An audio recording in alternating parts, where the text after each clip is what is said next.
Look, there are a lot of Webtoon originals that release every year. 307 for 2024 alone. And for some twisted reason, I thought it'd be fun to see if I could read and rank every single one of them from memory, because I refuse to read that many series again, okay? First things first, what are these tiers gonna be? So, we're gonna do something a little different. For the tiers, we're gonna do top tier, peak fiction, real fights. What this means is that these are amazing series, 10 out of 10 series. And if you say they are bad, I will fight you. The idea is this, right? I don't care if you say, I don't care for this series, I don't like this series, yada, yada, yada. Everyone's entitled to their own opinion, because this is gonna be basically just opinions. Everything here is an opinion. I don't know anything about this stuff. But if you say these are bad, not that you don't like them, not that they didn't interest you, you're saying these are bad, I will fight you. And I will be conservative. I don't think any more than 10 series will go here. Next tier, personal favorites, won't fight. What this means is that these are series that I do really, really like. These are series that are great. I love these series. I get excited when they appear on my subscription feed. But I'll also say, hey, if you say these are bad series, I'm not gonna blame you for it. These are series I personally really enjoy. They might be really good, but if you're saying, oh, I didn't like this series is bad, I'd be like, everyone's entitled to their own opinion. That's the difference between peak fiction and personal favorites. Our next tier, simply greats. They're simply very good. I very much enjoy these series. Nothing that stands out to the point where it's personal favorite, but they're great series. Next tier, decent. These series are fine. They're acceptable. They're average, you know, but they're not as good as great, and they're not as bad as like the next tier, which I'm gonna call fine. These series are alright. They're questionable as to their quality, maybe art, maybe story, maybe character, that kind of vibe, you know? Next tier is not for me. What does this mean? I'll be honest, there are a lot of kind of the same series that came out in 2024. Like, it's the same trope, it's the same characters, it's the same XYZ. Like, it feels like the same story just being told again. And that's the thing, I don't mind that. I love these tropey series where a female lead goes back in time and she has a toxic friend or a boyfriend and she gets revenge and yada yada yada. Those are fun series to me. The thing is though, right? A lot of those series came out this year. And I'm not gonna sit here and be like, I'm gonna read all of them. No. So these aren't bad series. These aren't even fine series, but these are series that are just not for me. Like, I understand their quality. I understand that they're probably pretty good to a lot of other people. It just was not for me. Next, we got boring. Boring is pretty obvious. It's boring. The biggest problem with Webtoon series is that they just can't be boring. At the end of the day, the point is for entertainment. It shouldn't feel like a chore to read, basically. And there are some series, I'm not gonna lie, there are some series that kind of feel like a chore to read. The next tier will take some explaining. What the hell, Webtoon? These series are series that make you say, what the hell, Webtoon? Why is this on your platform? There are a lot of series that came out in 2024 that were like really questionable. There are series, and I'll point them out when they come up, that just weren't that comfortable to read. There are about like 1 or 2 a month. And our last tier is... oh, it doesn't fit. Merryweather. You might be thinking, why is Merryweather his own tier? Look, I don't care for Merryweather. I'm not gonna be like, he's bad, he sucks. I don't care enough to have an opinion on Merryweather that deeply. But Merryweather has like a lot of series. I think a good 8 series alone are from Merryweather. And I don't care. You know, I've read Merryweather series before. I read a Merryweather series, Clinic of Horrors. But here's the thing, right? Here's the thing you have to understand. All of Merryweather series are basically exactly the same. It's kind of like a weird pessimistic world or situation in which we have 2 characters that act very much as foils to each other. One's more a goofy character, one's more a down-to-earth character that you usually connect more with. And then it's goofy and there's comedy, and then it turns into like slowly building over time. There's like a story they want you to get involved with. They're all the same. I wasn't describing one series. I was describing all Merryweather series. And look, I'm not throwing shade at Merryweather. I respect the hustle, man. But like, you don't need to read more than one Merryweather series. So I'm gonna throw every Merryweather series into this tier list. And I'll keep it as a tier list open because there are some series that feel very Merryweather. So right off the bat, voila, 5 different series. Less than I remember. I'll also say real quick, there is one that is different. It is one of the very few that I didn't fully read because it is the Persona webtoon. Randomly, out of nowhere, Webtoon and Persona teamed up and decided that it was gonna be a Merryweather comic for some reason. And it's apparently just like the intro of Persona 3, and then it just ended after like 10 episodes. So I have no opinion on Persona or Merryweather, so it's going there. Now, these are in alphabetical order because I don't know why they just decided to do it in alphabetical order. But we're gonna start with the very first webtoon of 2024. And we started on a high note. Where is it? Hardcore Leveling Warrior Earth Game. If you don't know, Hardcore Leveling Warrior was the very first webtoon series I talked about on my channel. I love this series so much. It was fantastic. It was the reason I started talking about webtoon in general. It was my favorite series and still is. It wasn't perfect, I'll say, but it was great. Now the thing is, that ended. It's over. It's done. Hardcore Leveling Warrior is over. It had 2 seasons, Lucid Adventure and then Sleepwalker. The problem is, this is the 3rd season of a series that's already over. So Hardcore Leveling Warrior is back, but it's its own series as its 3rd season. This isn't a new thing. I think 3 or 4 series this year, or when I say this year, I mean in 2024, were sequels. Off the top of my head, Tales of the Unusual 2, My Life as a Loser 2, Seasons of Lovesome. These are all continuations as a separate series. For Hardcore Leveling Warrior, it's the 3rd season, and that's a problem. It goes in depth with the series. There are certain elements that aren't explained like at all, and they assume you know what it is. There's moments of nightmarization.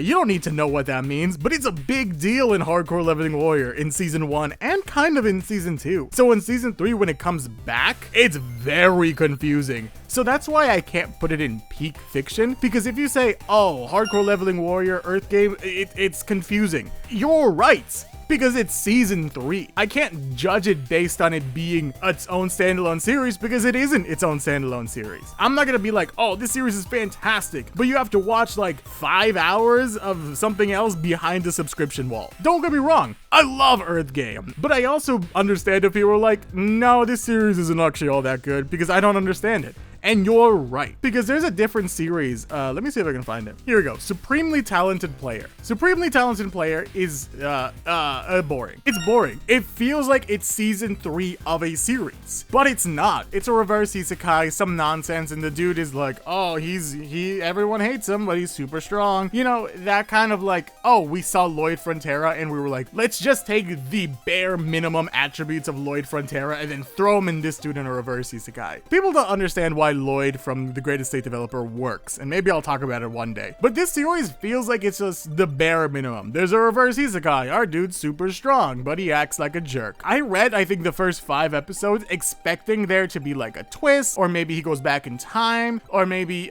he loses his powers, a la the dungeon cleaning life of a once genius hunter. But no, he's just strong and sucks and doesn't learn his lesson. That's kind of it, really, and I think that's pretty boring. Speaking of sequels, I'm just gonna throw them in not for me because I don't know what I'm getting into. I think, honestly, I'll move Tales of the Unusual up a place because it's an anthology. You don't have to read the first season to understand what the second season is about. But My Life as a Loser 2 is definitely, you have to read the first season to understand what the second season is about.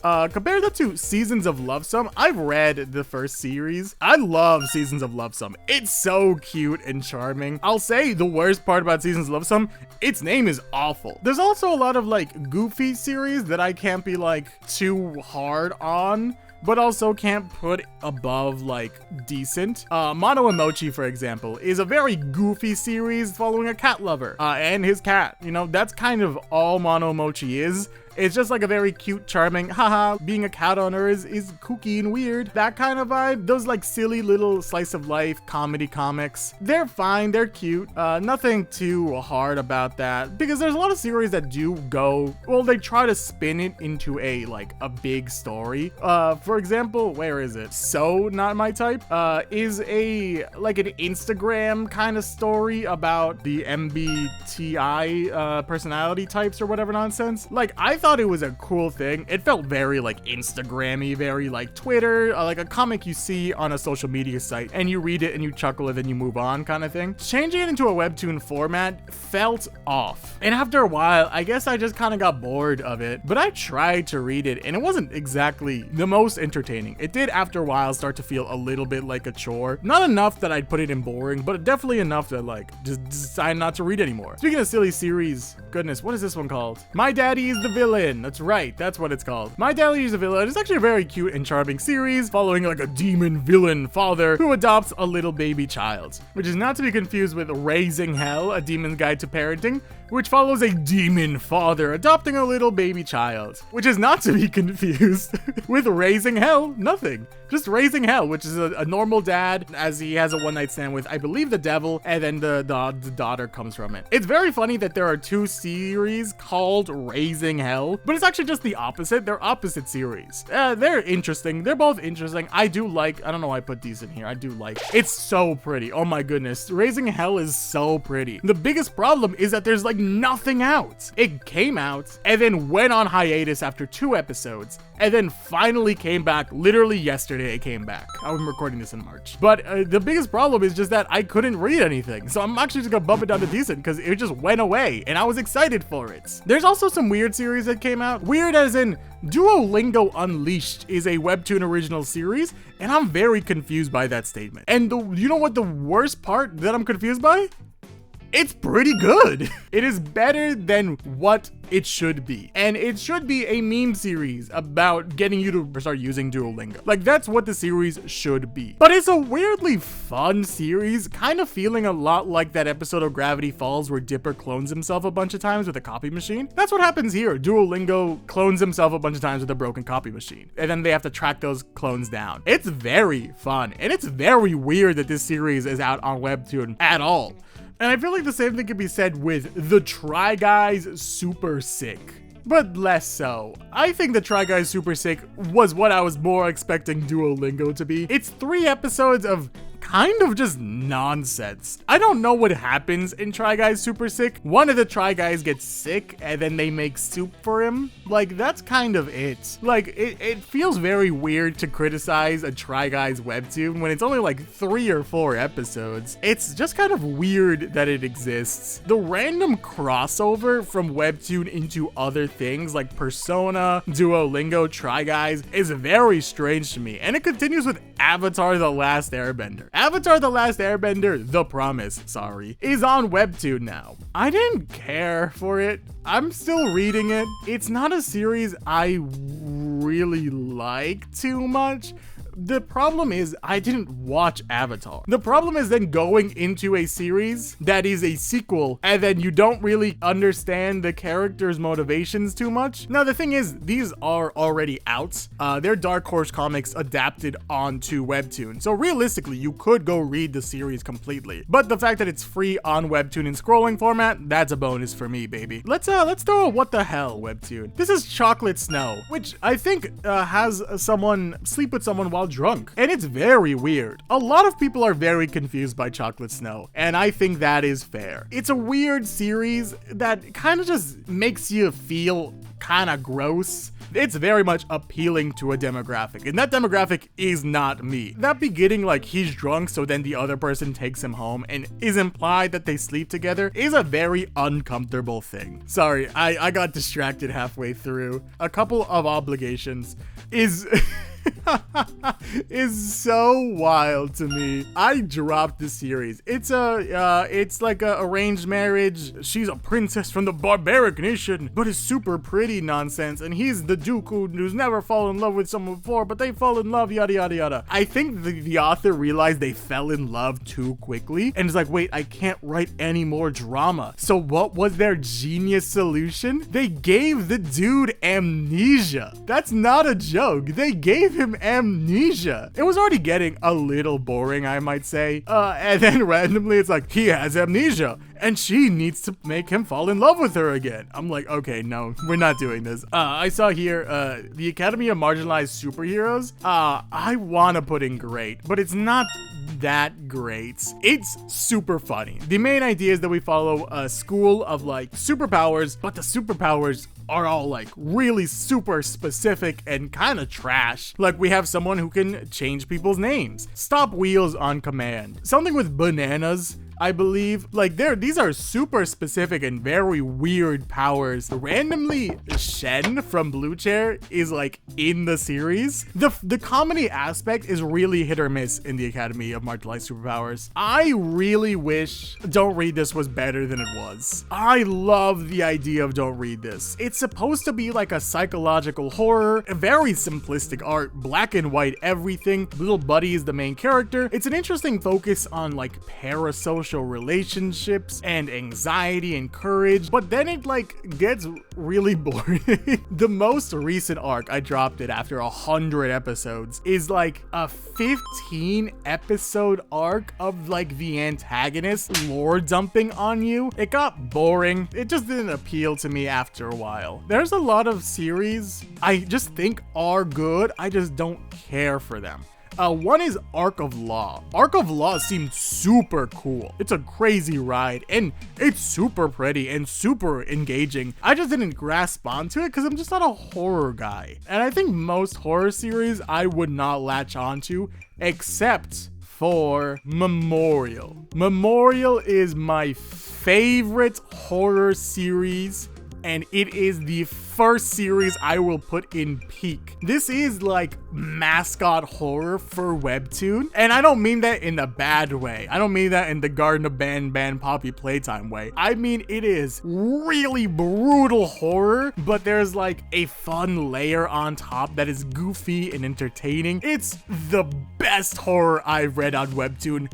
Period. It is amazing. I love this series. The biggest problem is that it is over and on Daily Pass only. That is the biggest hurdle you have to get over. And I recommend reading this series. If you can stomach a little bit of gore, not too much, not enough that it's like a problem, like a little bit of gore, this is the best horror series on Webtoon by far. And this is someone who doesn't even like horror that much. This is fantastic. Speaking of Merryweather, Mage and Mimic is not a Merryweather series. It feels very Merryweather-like. It has a Merryweather vibe to it that I can't explain other than it just kind of has that Merryweather vibe. My Killer Boyfriend has a very Merryweather vibe as well. Two of these series aren't Merryweather series, but two of them have Merryweather vibes to them. If I rank it, Mage and Mimic was actually pretty interesting. I think it's like a D&D kind of story following a mage and a like mimic chest, like seemingly falling in love maybe, but it was more just like a Little Mermaid, I want to be where the people are kind of vibe. There's also a lot of series that came from Wattpad.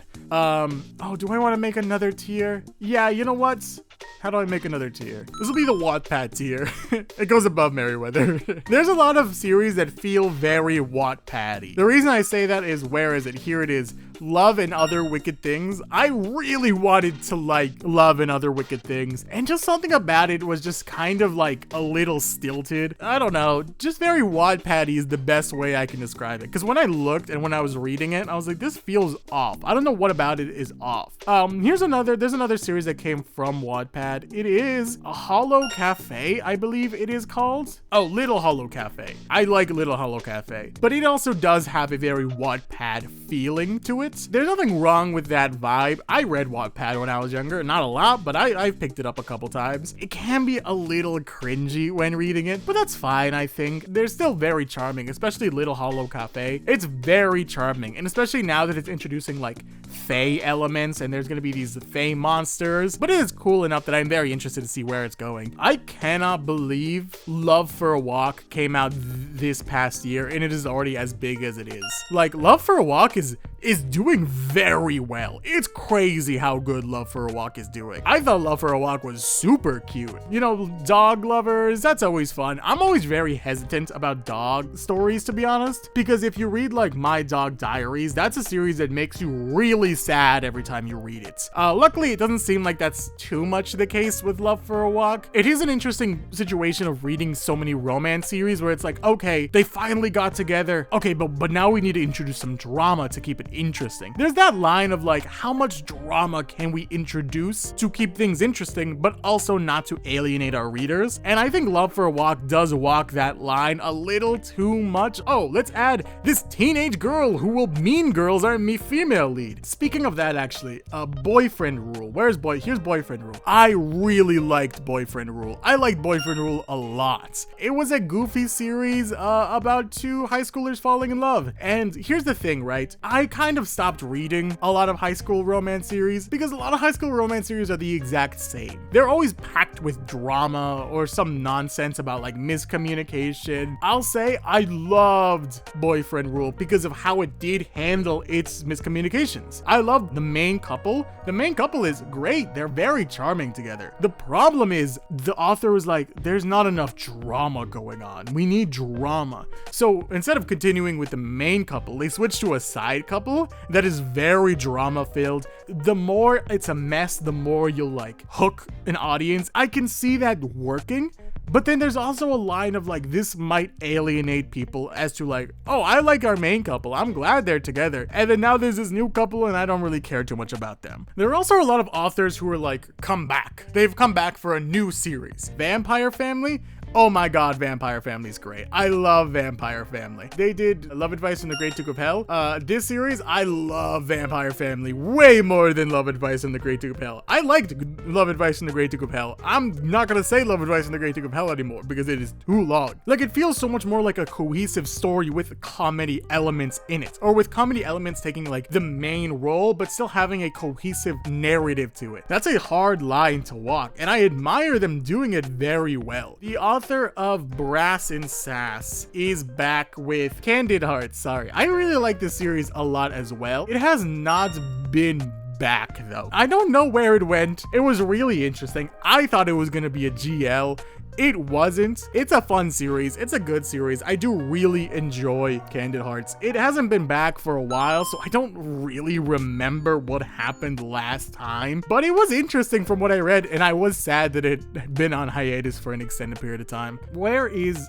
Okay, yeah. Bad Ending Maker should be in like here. It feels a lot like World's Strongest Troll at Home kind of vibes, but I think it's finally getting to that point. I can't bring it up yet because it just started like cooking. It was a very interesting concept at first, then it got a little boring. I'll say it got a little, you know, it kind of felt like we were waiting, or we were in like a lull period to a greater moment, and we're finally getting into that greater moment where he builds like a villain team and he's starting to take over different areas. It's actually getting really interesting finally. I would bring it up here, but I think I need to wait and see how it's doing with this villain arc. I guess there are a lot of series that I kind of just don't care too much about, like 3x3 I don't care too much about. It was very goofy. It was a very fun series. Return Your Soul is another one. That's from the author of True Beauty. It's very pretty. I think the benefit of True Beauty's author is that they are very experienced and very good at drawing very pretty arts. The downside is I just don't care about how True Beauty writes its characters or just how True Beauty was. And Return Your Soul kind of isn't the same at all, but also has a very similar vibe to it. Hell's Paradise, is that it? Okay, just Hell's Paradise. This is a series that is it's like a manga first, and it got adapted into a webtoon, and it's very surprising that it's here. God's Gambit was really interesting, but it got a little boring. The idea, it was an isekai where like an entire town or city was taken and it became a game piece, and our main character got a super OP ability, obviously, but the OP ability had downsides where if he helped anyone, he would take their rewards, so he kind of became an unintentional villain, so he couldn't actually directly help other people. I thought that was so cool, but then that all doesn't matter anymore because the god that he served, now everyone in his town serves, so like now no one loses powers, and it just kind of got boring. I feel really bad for Dark Water. Dark Water is like a horse series. It's a horse series. It seems super interesting and super in-depth. Maybe I'm just biased against horses. I thought it looked and sounded super cool. There were horse gods and horse lore and mythology, and I'm sure it went very well, or is going very interestingly. I just didn't care enough to continue reading it. We haven't talked about some What the Hell webtoons, so let's add some What the Hell webtoons. Childhood Friend Complex is crazy. It starts with the main characters watching her friend's porn, and then ends with the main character walking in on her best friend masturbating. Do I have to censor this? There are full, no joke, full sex scenes in Childhood Friend Complex. The problem is, it also doesn't look bad. The art is very pretty. It's very cute and tricks you because it's like, oh, it's just cute. It's soft. It looks so nice and fun. But then it becomes the horniest thing on Webtoon all of a sudden. And then you're very conflicted as to why or how you got here. There's a lot of series that are like this. Yeah, Emerald Midnight Lovers. This is the series. It's very gross too. It's like it's like Bridgerton, like very like Shakespearean Downton Abbey type series, and it is wildly mature. It gets weird. There are a lot of weird implications of incestual relationships and like very weird forceful moments. It's uncomfortable. And hey, if you want the Remarried Empress but different, might I introduce you to the Empress's Two Wolves, which is not in What the Hell. It is in Fine ? It's not as good as Avatar. It is truly the Remarried Empress. It is the Remarried Empress, but instead she's in an animal kingdom. Like the main thing is that they're all animals, but like not enough that it's interesting, I'll say. It is basically the Remarried Empress. There's this weird thing where like females, they're like branded magically when they find their soulmate, and their name appears on them somewhere. It's a very weird fate argument, and it kind of does feel like objectifying women in a certain sense. It is the Remarried Empress, just with animal characters. I like the Remarried Empress. The objectifying women part, it's pretty questionable for me, unfortunately. As for the argument of fate I was talking about, I think a really cool one is Disaster is Always by My Side, I believe is the title.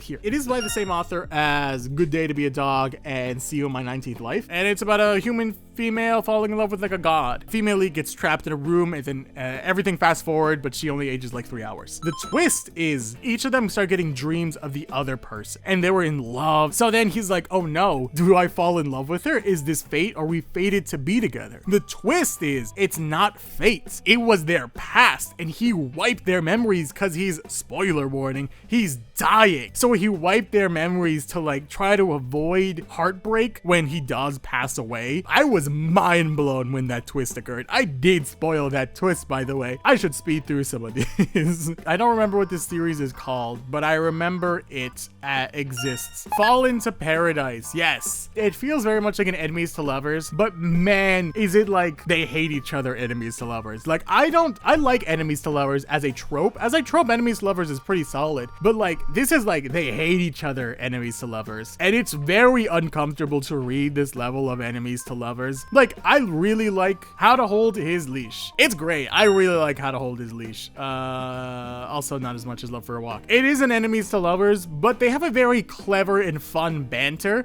Dude turns into a dog.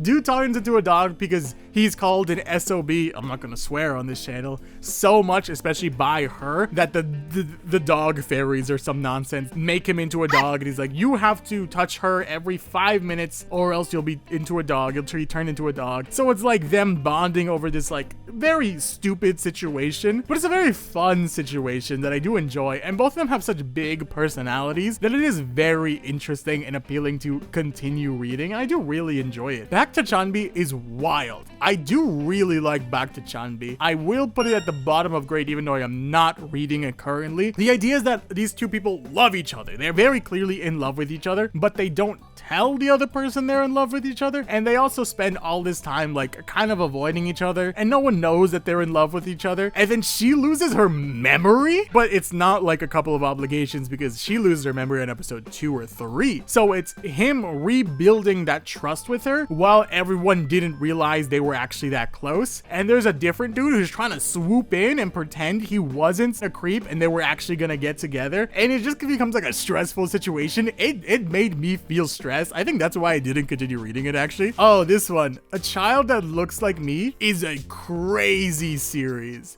It's genuinely a crazy series. I'm gonna put it in not for me, but I'm gonna put it like here. A child that looks like me is pretty wild. These two people are in love with each other and it's great. Then dude gets hit by a car and then his mother doesn't want him to marry a peasant basically, but she's pregnant already. He loses his memory. His mom tells him that they weren't a couple, they weren't in love, that she's a stalker or whatever nonsense. So then they break up and then I think a different girl tries to be like, oh, we were getting close to each other, like Back to Chambi a little bit. Oh my goodness, this is just Back to Chambi but with adult situations. Oh my goodness, that's wild. And then cut to like years later and then they're working at the same place. He's like, wait, that child looks like me. Are we a thing? Is that child mine? It was a crazy intro. I remember being like, what is going on? There are a lot of series that came out already completed and then they were brought to originals. The Mushroom Girl is one of those. It's not a Wattpad series. It feels a little Wattpad-y. There are two series that I read on Canvas and then they were brought to originals. I was like, I don't know how to feel about that because now they're original series, but also I've read them already. It is Socializing 101.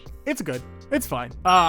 See, the problem is, right, I wouldn't read it now because of its layout. And that's an important thing with this one. And, what was it called? There were computers and they were gay in love and he was in love with the computer program. Miracle Simulator. Here it is. Miracle Simulator. Same. Fine. They're presented in a very normal comic fashion. Like, that's, I think, the biggest downfall of a lot of Canvas series. They lay their webtoon out as a normal comic page versus drawing it or laying it out as a webtoon page. I did like them before, so I'm sure they're still all right. There are some series here I just noticed. I was like, what is this? Yeah, Super Cake is pretty boring. Super Cake just didn't resonate with me in the right way. Same thing with Hello Sour Crush. It had an interesting mystery, but I wasn't gonna be like, this is fascinating. Unfortunately, also Horror Dark Contract. I really wanted to like Horror Dark Contract, but I just didn't grab onto it. My Zombie Boyfriend, I believe? BL Zombie Romance. I'm just not a fan of apocalypse stories. I think out of any apocalypse stories, I'm just not gonna read them, especially with like a romance, because I think apocalypse stories, there's a couple of apocalypse stories that'll grab. Pieces of Human is interesting, but like also an apocalypse story that's not super appealing to me. Yeah, Zombie Revelation, 8 something. Zombie Revelation, like numbers. I don't think they're bad. I just don't care for zombies. The only exception is Zombie Funeral Service, which was genuinely really good. Like, it takes place not during the zombie apocalypse, but during like that zombies are more just like an infected part of the world. So like humanity's still thriving, not thriving, but humanity's still alive, but there are zombies around and we follow a group of people who like hunt zombies down to give them a proper funeral service. And it's very real and sad stories of like people, right? It's not even about like, oh, them surviving the end of the world. It just feels very human. I think it's the only good like apocalypse story on Webtoon though. I don't love apocalypse stories. I'm also not a horror fan. I think we can skim through and just like snag some horror series. This is Bahiang, the Remote Island. It's super cool, I'll say. They go on a school trip and there's like a cult.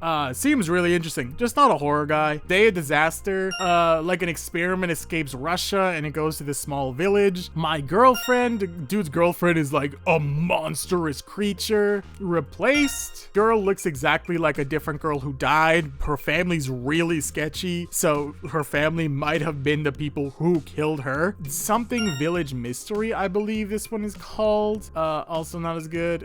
We follow like a murderer who needs to lay low in his grandma's old place, and there's like very culty activities going on. These are all series that are horror. So that's kind of the biggest problem with it. I don't like horror that much. I only really like one horror series. It's all kind of tricky to be like, oh, here's all these horror series. They're just not for me. I just don't care for horror enough to read it more than like giving it a chance. Oh, right, Manny. I forgot about Manny. Also don't care too much about Manny. Probably less. Probably a little more than Replace, and that's it. Yeah, The Killer's Shopping List. Another one that just didn't kind of sit right. Where'd it go? There it is.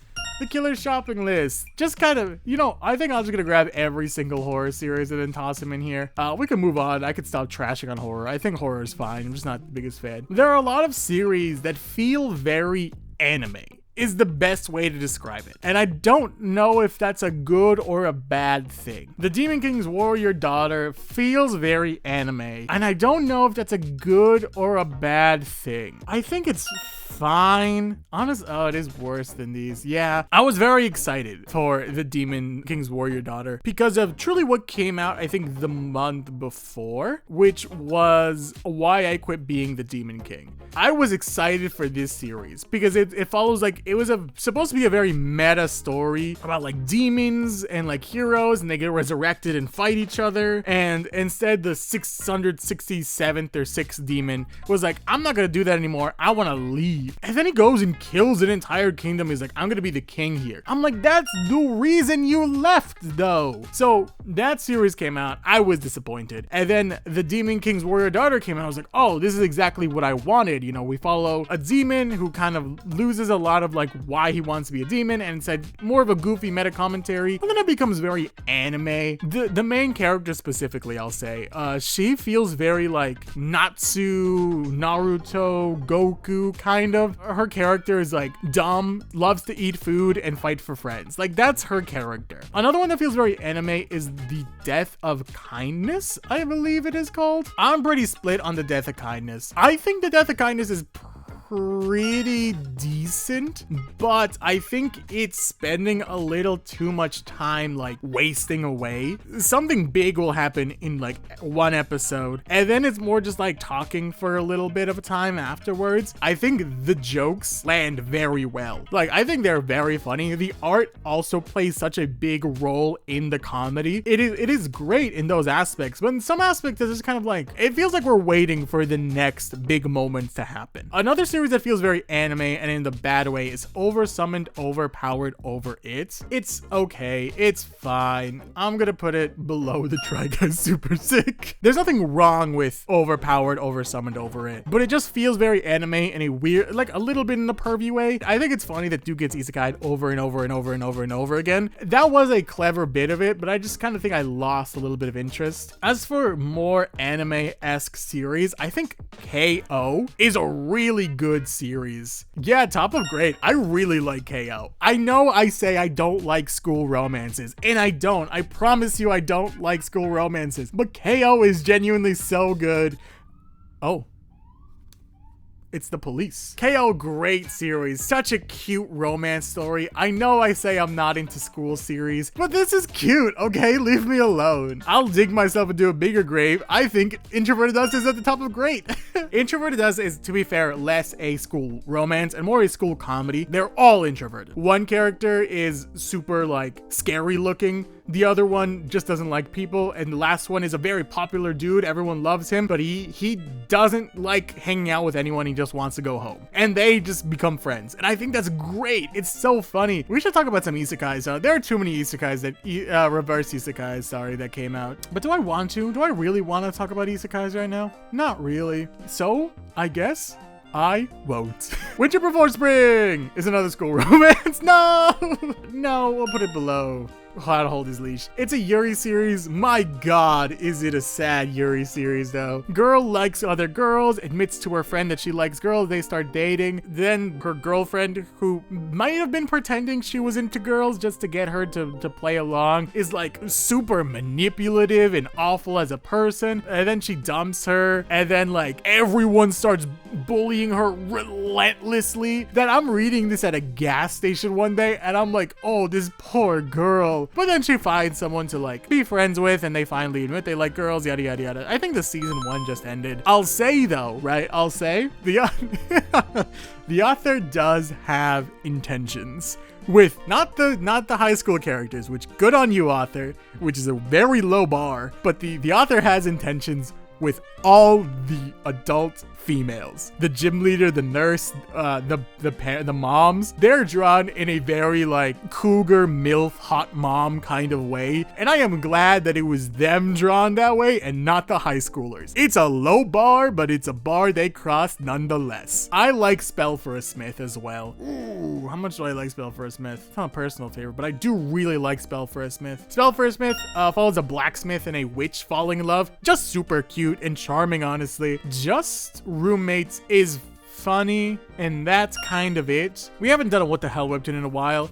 Children of Orbits feels like a very strange love triangle where two of the people are siblings. Sister comes out as lesbian. Mom's like, okay, to each their own. Oh, wait, I remember Children of Orbit now. The sister gets kidnapped. And for like, I think years she's gone. Then they finally find her. Then they bring her back. But the brother has like an inferiority complex to the sister. And the sister's like, I'm gay. And the brother's like, you should tell our parents who are religious that. And then the mom's like, okay, yeah, that's fine. And then the sister has her eyes on this girl. So then the brother is like, I'm gonna try to get her to fall in love with me instead of falling in love with my sister. Dang, I forgot about Children of Orbit until now. That's crazy. You know what? We're gonna put another personal favorite. Spectral Bounds is pretty cool. I believe I'm saying that right? I really like Spectral Bonds. They're fighting all these like ghosts and spirits and like cryptids, and they're using like magic and sorcery. I think every sport webtoon is amazing. School of Street is spectacular. It's such a good series, and it's about dance out of all things. They weirdly almost treat the dance on the same level as like Omniscient Reader treats action series. Like, these dance sequences are so pretty and so expressive. They're so well executed that it makes me want to dance, and I'm terrible at dancing. All the characters are phenomenal. I genuinely don't like sports, but the way Webtoon does sports, or the way authors do sports, it's phenomenal. Overtime Elite, fantastic series. Such a good series. I'm not gonna put it in personal favorite, but it is starting to cook a little more now that I can see it moving up a couple ranks. And that's it. That's it. Those are the only sports webtoon series that came out in 2024. 2 series were sports, and that's it. You know why? Because Powerless exists, and I hate it. I don't hate Powerless. I like Powerless, and then it got a little disappointing. Man, Powerless could have been so good. Where did I throw it? I've lost it already. It genuinely could have been so good. So superpowers exist in this world, and they're mainly used for sport. There's like normal MMA, and then there's powered MMA. And no one watches normal MMA anymore, because why would they? We follow like the manager of normal MMA who wants to get normal MMA to be good. So she grabs him, right? He's like a villain kind of in the world of MMA. It's basically the first arc is him becoming a fighter in the powered MMA, but not using or not having any powers. He's this amazing fighter, but a terrible person, right? So it'd be this person going against these super powered people, and then they went in a wildly different direction, and I got so lost. Like, now we're dealing with cults and a powered island, and now he has powers. I'm like, this kind of defeats the point of the entire series, huh? Oh, Spore. Crazy. I forgot about Spore. Spore is another horror series. I don't care too much about it. It was brutal, though. I'll say dudes like blew up, but I didn't care too much for Spore. I think the same thing could be said with Void Man. I think Void Man could have been cool, but I just didn't care enough for it. It's like the end of the world, so I'll put it over here. We're back to horror. I genuinely just missed a bunch of horror. That's crazy. I missed Phantom Whispers, which I think is a shame because I think Phantom Whispers is really cool. It's a horror series, but it's more of like a mystery series where a girl can hear ghosts talking to her. So she basically has to discover like who killed this ghost, and I think maybe put them to rest. I didn't read too much about it, but it was really interesting. To Drown in You is a crazy series. I guess I'll put it at the bottom of these.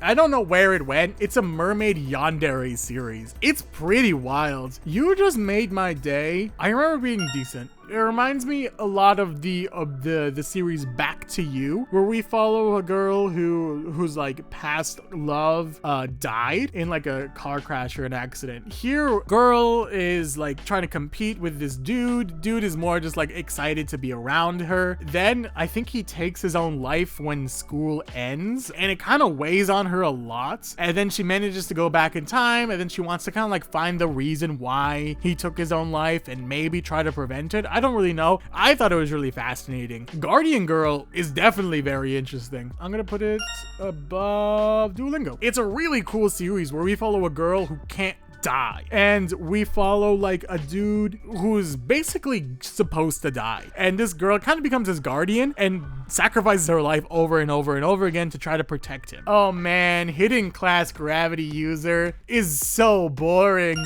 How did you make gravity the coolest ability? So boring. Man, there are a lot of series I just remember are existing now. Return of the King of Hell was boring. I just remember it being boring, honestly. I couldn't tell you why. I couldn't tell you how. I just remember it not being all that interesting. Yeah, what are some of these series? What is this series? Night of the Goblin, that's right, same thing. Oh, dang, no. I remember this series. Oh man, Regression of a Close Combat Mage would have been so cool. It's a regression series. It's a magic user. He's the strongest magic user, but then like the god of death or some nonsense comes and kills a lot of people. But on a whim, he uses like a melee magic punch and it hurts him. He's like, oh my goodness, melee magic works on him. He goes back in time and then decides to be a melee magic or a close combat mage. But then he immediately becomes strong. There's a reason why people don't choose close combat magic. Like, it's viewed as a bad magic in the world. It should be confusing to use. It should be bad to use. It shouldn't be that good. But he immediately trounces on some people using close combat magic. And I think that's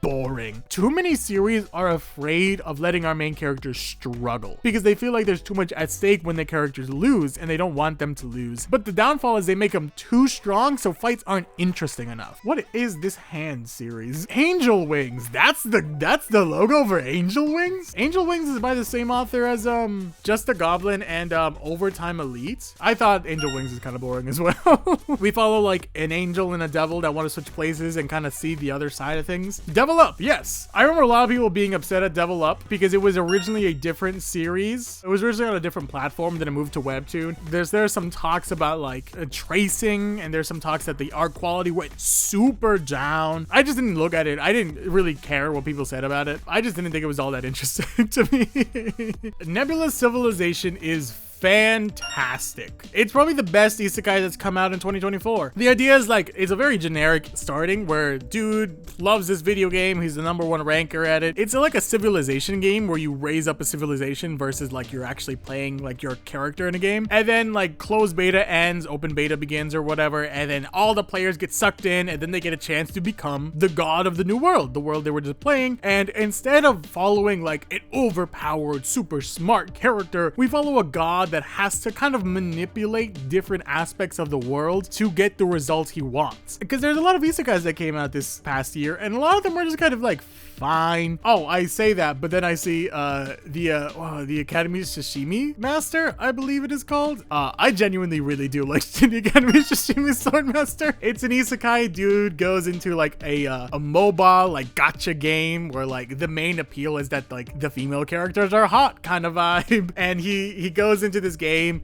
as like a background character with the ability to nullify pain for like 10 seconds. So he made sashimi, so he was really good with a knife. So when he got into this world, anytime he picks up a knife, it has to be a knife, it can't be longer, he goes like sicko mode. But he has the limitation that he is not strong enough to use said ability, so he can't use it for more than like 10 seconds or so without it absolutely decimating his body. And I think this is another cool aspect of like the overpowered character. Like, technically speaking, he is the strongest character in the series by far, but on the flip side, he has such big limitations that he can only really use his ability once a day, if that. I'll say it's a little cliched. Yeah, it's an isekai. The girls are meant to be like conventionally attractive, you know, that kind of vibe.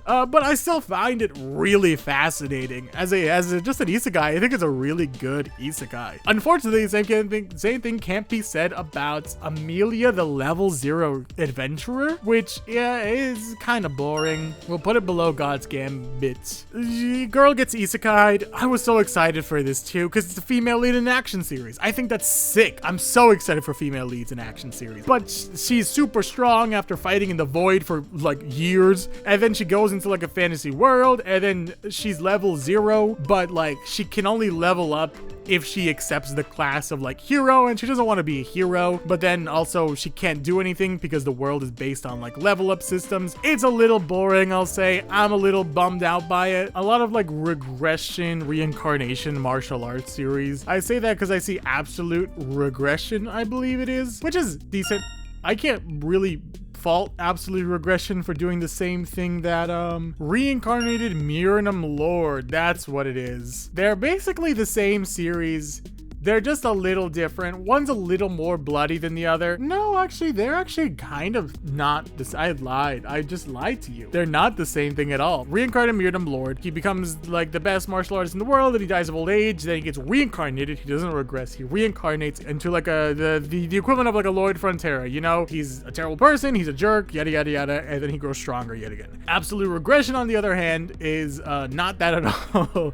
Dude's entire family dies because of Shonma, I think. It's always Shonma. Then he goes back in time. He gathers a bunch of things, goes back in time, and then becomes strong. There's another series that came out, I think, at the end of the year that was very much the same vibe. Yes, the Demon Factions Return. That's what it is. Same vibe as Absolute Regression. They're all basically the same series. I don't mind them. I think they're decent. I just don't care enough to continue reading them. Matt subscribed. It's I think at least interesting enough to be of note that I think I need to put it above those other ones, but not enough that I care enough to read it.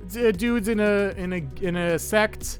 He sucks. The founder of the sect in the heavenly place or whatever nonsense. And then finally there is this one. Yeah, the Law of Cultivation. Instead of being like a normal martial art Miradum series, is an isekai. He's a college student who's focusing on medicine, becomes an alchemist basically. It's another cool series that I think stands out a little bit compared to the other ones. Are there any other Miradum series now that I'm just throwing them all on the same place? With Miradum series, it's a little tricky because I think a big downfall with all of them is they're so complex. The way I've always thought of Miradum series is it's like world building is a house. They build an entire house, right? But they only stay in 1 or 2 rooms, and they don't really leave those 1 or 2 rooms except to grab something from another room real quick and then bring it back into their room. That's kind of how I describe Miradum series with their world building, where they're incredibly detailed and complex and go into different regions altogether, and then they just kind of like don't do anything with those regions. And I think that's probably the biggest downfall of a lot of Miradum series, is that they're just so incredibly complex that they can feel a little overwhelming to the point of like, I can't read more than a couple because I'm gonna lose track of it. Did remember a different one. Here it is. Miradum's Greatest Fitness Trainer, some nonsense like that. The Genius Miradum Fitness Trainer. We'll put it there.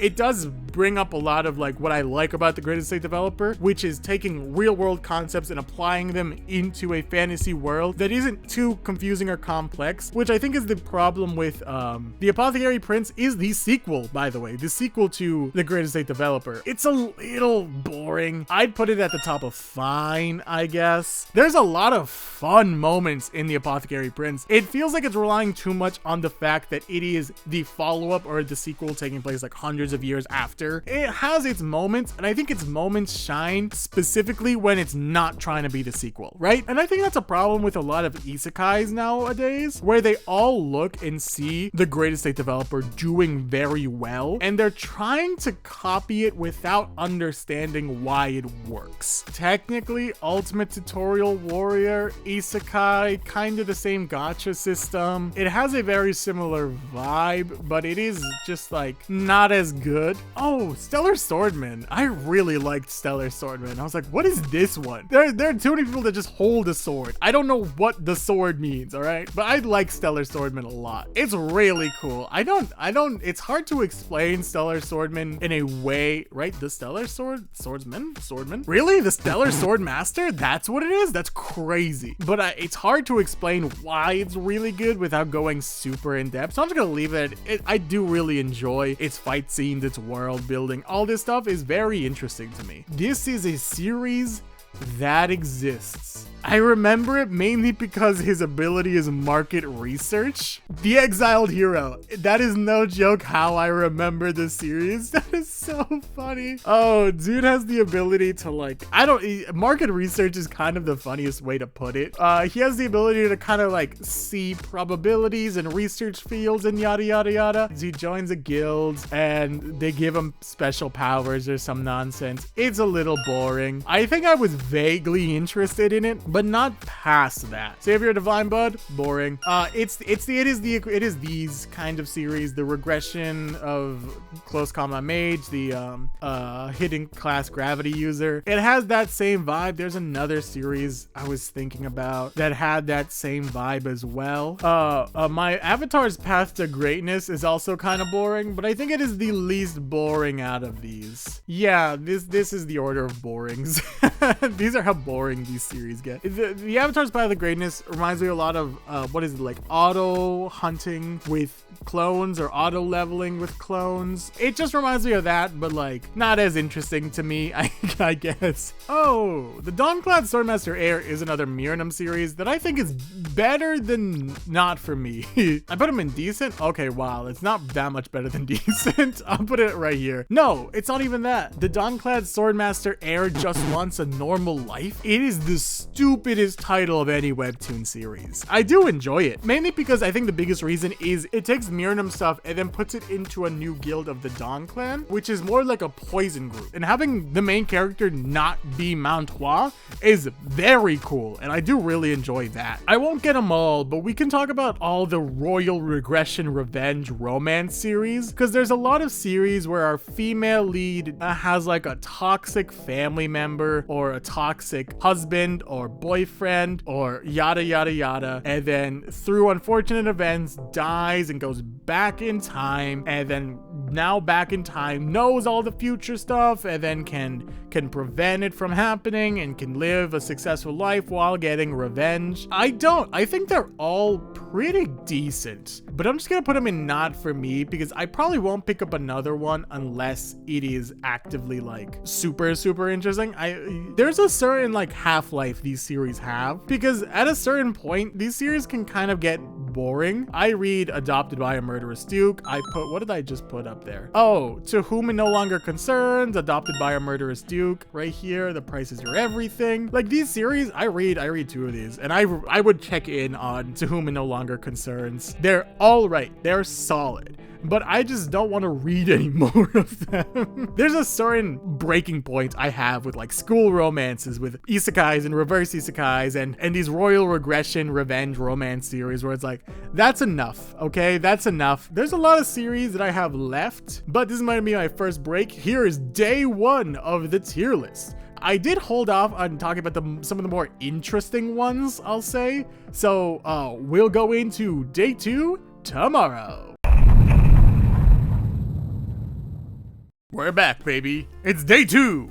And I totally didn't spend 2.5 hours sorting through 90 different series. You might notice that this looks a little different than yesterday. I decided to like rearrange them based on certain like tropes or genres or easier ways, so that way when I say Mirnum series, I don't spend 30 minutes scrolling through 5 different Mirnum series and then forget the other 3. That kind of vibe, you know? The first 2 rows are entirely isekais and reverse isekais. It's crazy how many isekais came out. I know, I wrote them all down, but it's crazy how many reverse isekais and isekais came out. By the way, this isn't a reverse isekai. I just found that out. So we're talking about some isekais, right? We love isekais. We love isekais. I don't care for isekais. I'll make a video about isekais one day. You know, there's nothing wrong with isekais. They didn't do any sin, and more just the fact that there are so many of them. Yeah, I'll read a couple isekais that come out. Sure, I make mistakes, but like out of all of these, I'm not gonna pick them all up because there are a lot of isekais and reverse isekais that I gave a chance and they're just kind of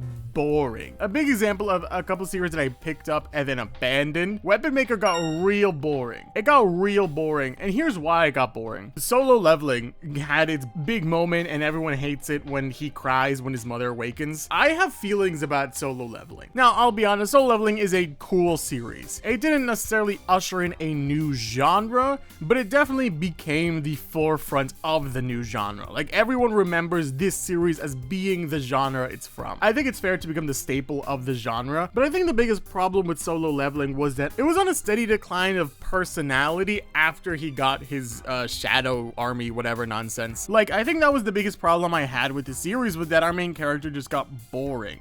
I didn't care for him. He didn't have any fun personality. That's why I think I really like I'm the Max Level Newbie, because our main character is super strong, and it is a little cliched as a series, but he's super fun. And that's important, because characters are important. They're the lifeline of your series. So when they get boring, you kind of don't care about them anymore. But that's a problem with a lot of these reverse isekais and isekais. The gardener in a hunter world. These are cool concepts, you know, but I'll say another issue is that they just don't care to make the characters super interesting. That's always kind of been the problem I've had with these series. I could say that's kind of the problem with like, My Tower Survival Guide. It has a very confusing beginning, and it just kind of has that same vibe of it's kind of boring. Oh, also the same thing with the Holy Emperor's grandson is a necromancer. Is an isekai, guy gets thrown into a world. It feels very like copying Greatest Estate Developer, but not understanding why the Greatest Estate Developer works. I'm reading, this is Reincarnator. I'm reading Reincarnator. It's decent. It's like not spectacular. I do enjoy it, but it feels very, just a little basic. Same thing with Genius Assassin Who Takes It All. Oh, I definitely think I like him more than Death or Kindness, so we'll put it there. We could just speed through some of these isekais. Hiding a Warehouse in the Apocalypse, that's what it is. Oh, this is a reverse isekai, but a lot of them will try to do a thing where they make it stand out in a fun way. But at the end of the day, all of these suffer from the same fate of they try to make it stand out by not making our characters in like obvious super strong hunter with these special abilities, and then proceeded to make our main characters overpowered in a different way. It didn't change anything, right? They're still super strong. I think Steel Eater Player did it a little better than these. They didn't try to make him like super strong or overpowered or whatever nonsense. I'd say there. And I think that's where a lot of series are gonna go. I believe this is Night with a time limit will go there. The Strongest Transcendent. The Return of the Genius Player. And I think the thing that separates these out from, where are they? These? The characters are just like a little more interesting. That's truly all that separates these from these. They're not afraid to make it a little more cliche to make it entertaining. Like at the end of the day, I'm not judging these based on how good they are as series. I'm judging these based on how entertaining I find them. I think I'm saying the same thing with the Valhalla Saga. I'm not going to explain these series at all. This one's cool. The Regressor only protects me. Our main character goes back in time not to become strong, but to basically make someone else super strong. Oh, the Valhalla Saga isekai, but he dies during a video game event, and then he gets transported into like Valhalla because they saw him as a great warrior. The Last Adventure I didn't care for, I'll be honest. I remember seeing it, thought it was super pretty, but nothing else. The Heavenly Demon Descendant, I think it's called. Oh, heck yeah, I'm so good at remembering these names. Heavenly Demon Descendant was super boring too. I was so lost reading that beginning. It's a reverse isekai. He dies.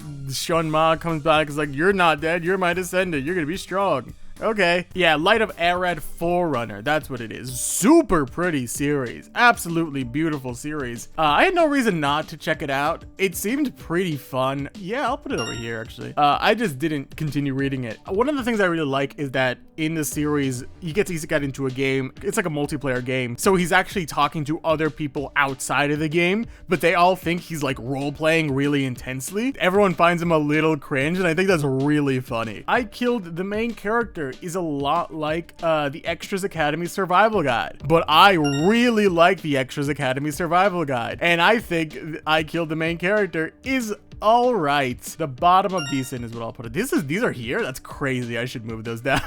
I killed the main character, and Extras Academy Survival Guide have the same vibe of they get reincarnated into a game they really like, and they get reincarnated into like side characters who don't really or aren't supposed to influence the story too much, and then accidentally influence the story. The Extras Academy Survival Guide, he gets reincarnated into Ed Rothstaler, the beginning's third-rate side villain, and he has to overcome like the prejudice he has against them, and then tries not to affect the story in a way that will deviate it from the normal path. I killed the main character. It was actually two people who got isekai'd. Someone got isekai'd into the main character, and then he got isekai'd into the side character. They got to the end, and then our character realized he was just killing a bunch of people who would pose a problem to him in the future. And then he became very yandere all of a sudden. He's like, we're the only two real people in this world. You and me are gonna fall in love, and I love you. I'm like, whoa, this is so cool. And then the main character of the world dies, and then he goes back in time. He remembers that, so he kills the main character and then kind of usurps his role without having the like system kind of thing. It has the same vibe as the Extras Academy Survival Guide, I think just a little less than. I really like Peace Restaurants here. I just like strong female leads, guys. It's just a lot of fun.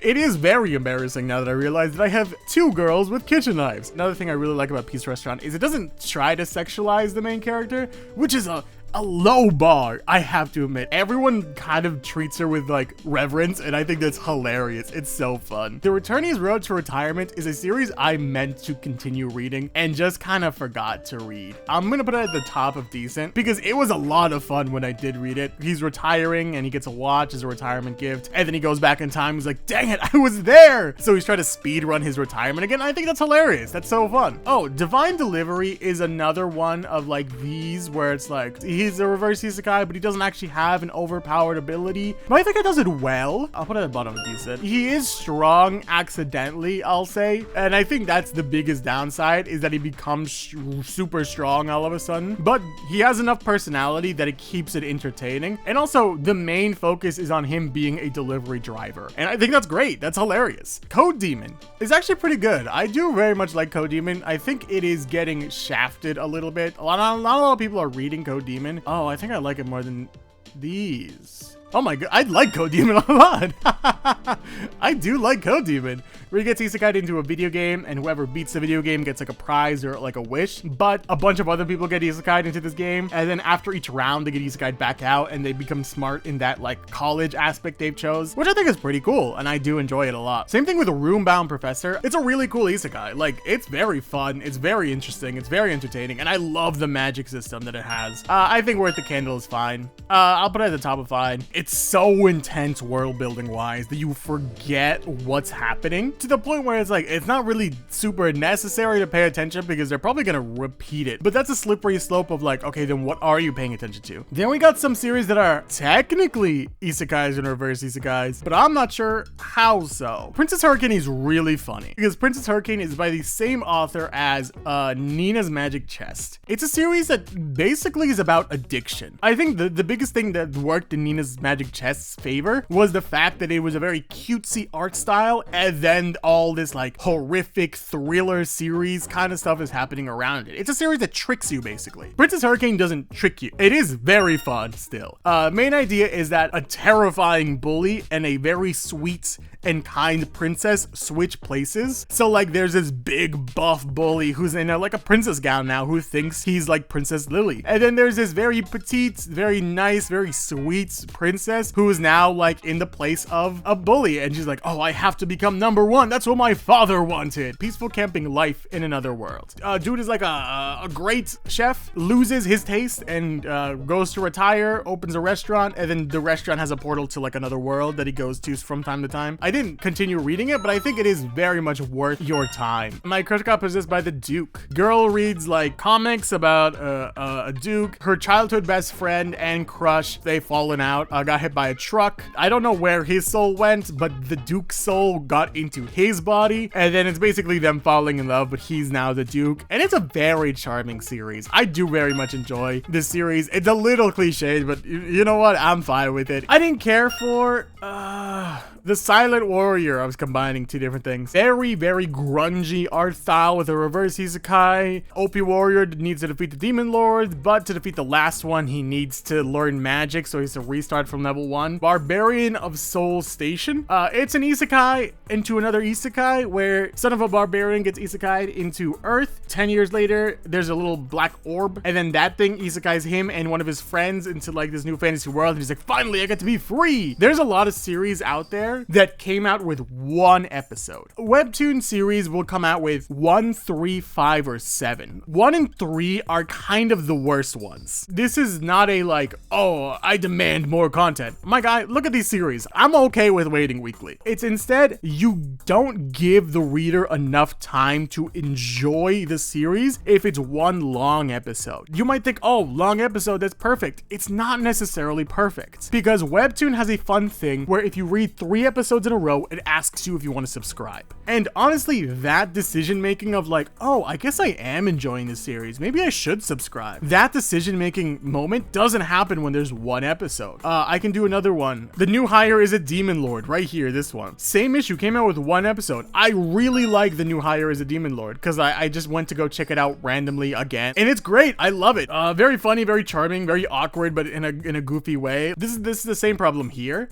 I'm less willing to risk it for a series with 1 episode than with like 7. Surviving a Harem, very fun. I should just have like a tier of like fun, right? Because like, I'm not gonna call it great, but I'm not gonna call it decent. Maybe, you know what? I'm gonna add a tier in between these and just call it fun. Give me a sec. Yeah, I think that works better, because these series aren't necessarily like fantastic series, but they're just a lot of fun. And I think that takes the precedent of like, yeah, these are good series and I do very much enjoy them. Yeah, Surviving the Harem, video game isekai. He has to survive a harem. He gets transported into a sheep, which I think is fun, and then he has to like get someone to fall in love with him. It's over now, actually. It just ended, but it's a lot of fun. I did really much enjoy Surviving a Harem. Now, a lot of isekais have become female isekais into like books or sometimes video games, sometimes K-dramas as well, but it's usually like a book they've read. A lot of them have the same vibe to them. I don't think I read any of these. I'll put this one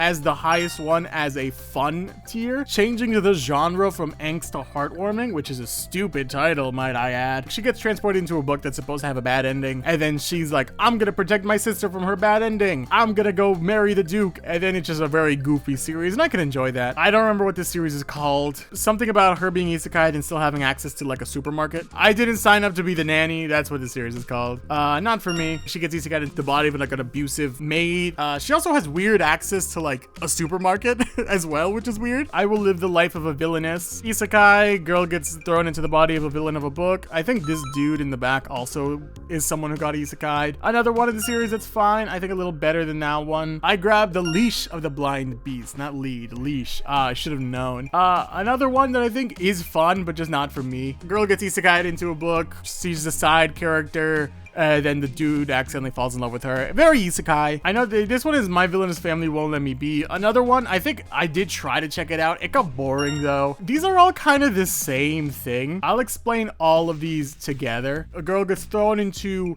a book she read, a video game she played, or a soap opera she watched and or made, and she gets thrown into the body of the villain, and through certain circumstances has to beat the odds, get a redemption arc for the character she's playing. Very basic series. They're all pretty fine to list these series off, so I have them listed.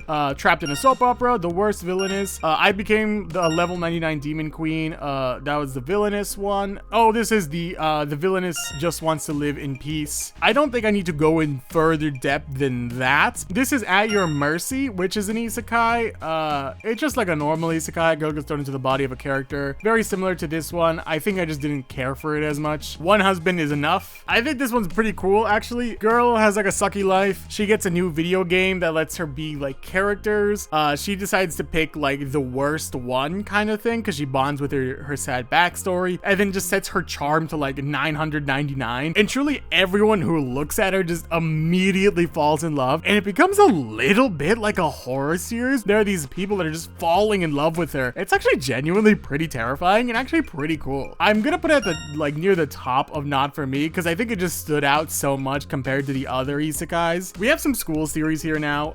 These are fine, I guess. There's a thing, right? Here's a thing. I just stopped caring about a school series. This is At Arm's Length, In Between, Press Play Sammy, Sweetheart, Reflection of the Soul, Yo One's Innocence, Who is that long-haired senior? The password is 002. Wanna be friends? Surprised you're gay. This is a campus romance series. Oh goodness, I forgot what that one was. I'll come back to this one. Degree of love, love or attraction, a devil's kiss, and then that's like the soulmate side quest. I don't remember what that soulmate side quest is. Oh, do you like tomboys is that one. Oh, and this is Triple Aces and My Blood-Curdling Campus Life. It's not Starcatcher, that's the other one.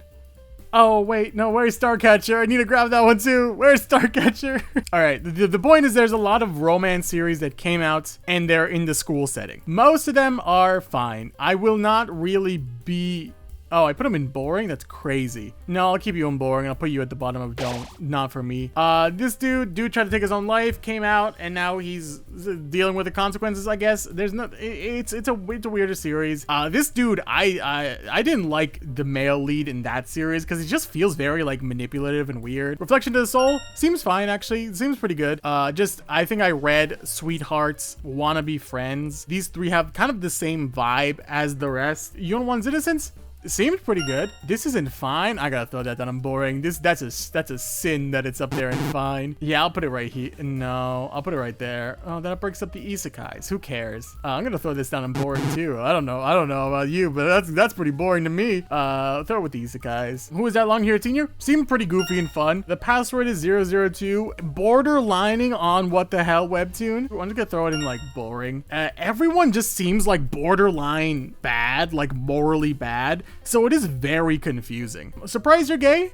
Seems fine. It seems like a lot of fun. It seems very goofy and silly. This is a campus romance series. Also another one that seems fine. Seems very goofy and fun. Yes, Stare Down. That's what this one is. Another one that seemed cute and fun. Where'd I put these? Yeah, I'll put it at the bottom here. Degree of Love seemed real boring and real weird. We got two. What the hell, webtoons? Love or Attraction and Devil's Kiss. Both start with like a sex scene. Love or Attraction, she has sex and then it's like underwhelming even though she likes the dude. Devil's Kiss, it's like a wet dream. Both are very uncomfortable. Both get very spicy. They're in What the Hell webtoon. Do you like tomboys? Fine. Another series that, like, I think if I liked Soulmates, I'd like it a little more, but I just don't care for Soulmates. Triple Aces, another one that's fine. Blood-Curdling Campus Life is pretty boring. A lot of these are just like school romance, and like I just didn't seem to care enough to continue. Press Play Sammy's a lot of fun. Actually, I think that's all of these. They're just fun. They're just entertaining. They're just charming in their own way. I think Press Play Sammy is my favorite because it's so close. It's so close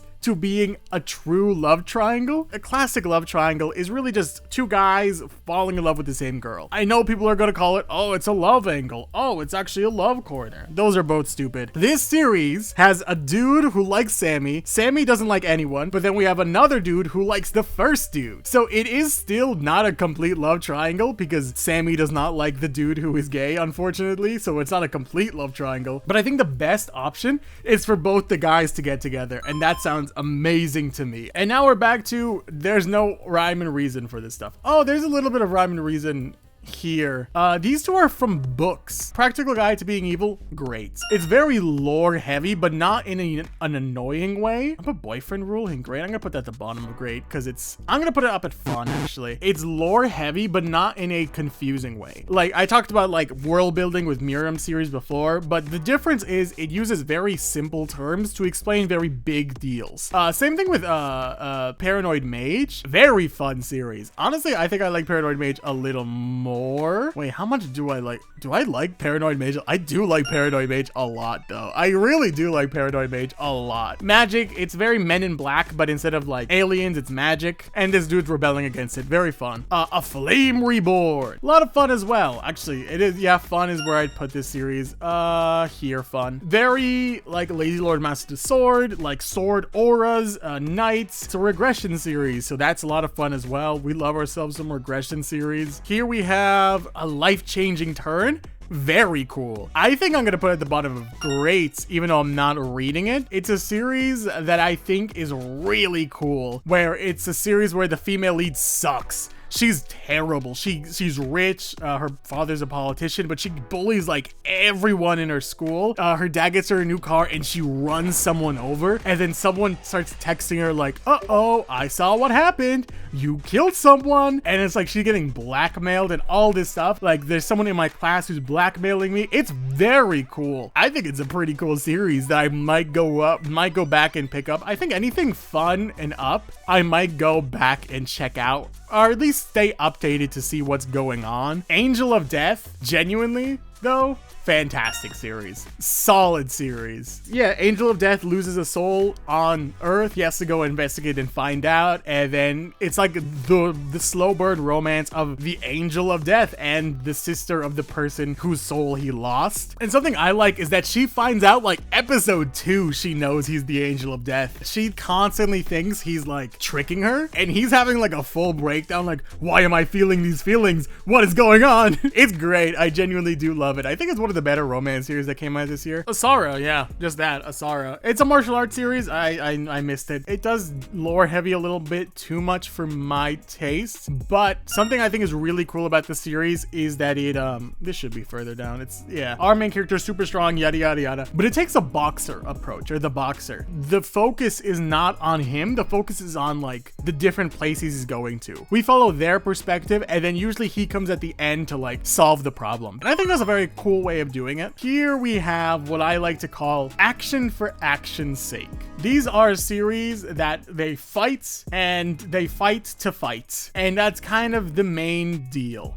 This is Bad Born Blood King game. This one is Juvenile Detention Center, King of the Arena, and The Bad Son. I just kind of thought they were all a little boring. How boring though? A little more boring than all this other stuff. Not as boring as the romance. I have a preference. They were all just like action series. It felt very action for the sake of being action. Oh, Red Spine as well. I think I'm putting these two higher up because they're like sci-fi, but I just didn't care enough. There's a lot of action for action's sake that I do enjoy. Whale of a Dragon's Rage, very cool. Intense art, scary dude, brutal series, dragons, there's all these mythical monsters. I'm gonna put it in decent, yeah.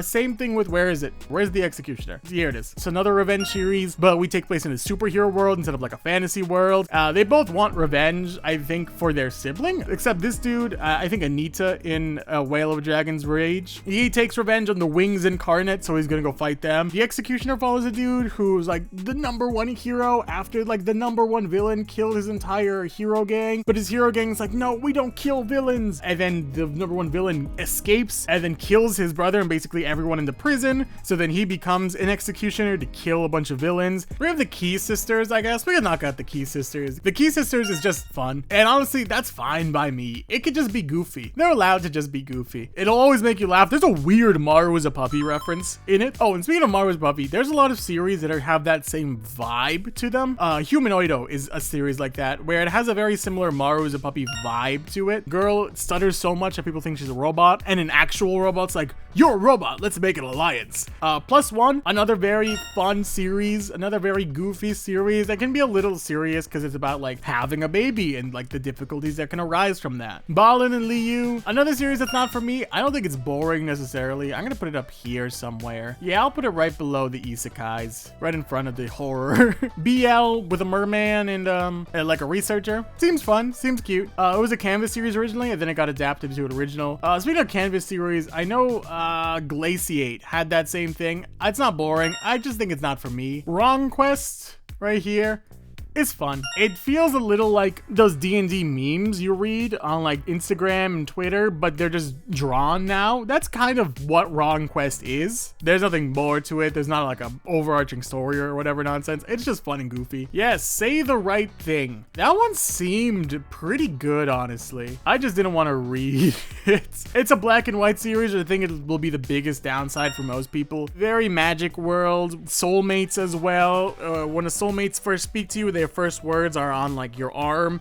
Interesting enough that I think I remember a lot of the key moments, but not interesting enough that I wish to continue reading. Boss Return, pretty fun, honestly. We'll put it at the top of decent. Regression series, we follow a mob boss who dies and then goes back in time and is like, I don't want to be a mob boss anymore because the wife I loved died when I was a mob boss, so I don't want to do that anymore. Trying to avoid fighting and all this stuff, while also trying to figure out a new way to like make his crush fall in love with him and to have this happily ever after, basically. It's very fun. Cat Layla Rising, I remember really liking. It's been on hiatus for a while, or I think season 1 ended. I'll put it at the bottom of great, right above A Life-Changing Turn. World is super interesting. Action series, girl's like a monster hunter. Her mind kind of goes sicko mode all of a sudden. A lot of it just very entertaining. It's been on hiatus for a hot minute, so I can't really remember the last thing that happened, but girl gets like a harem.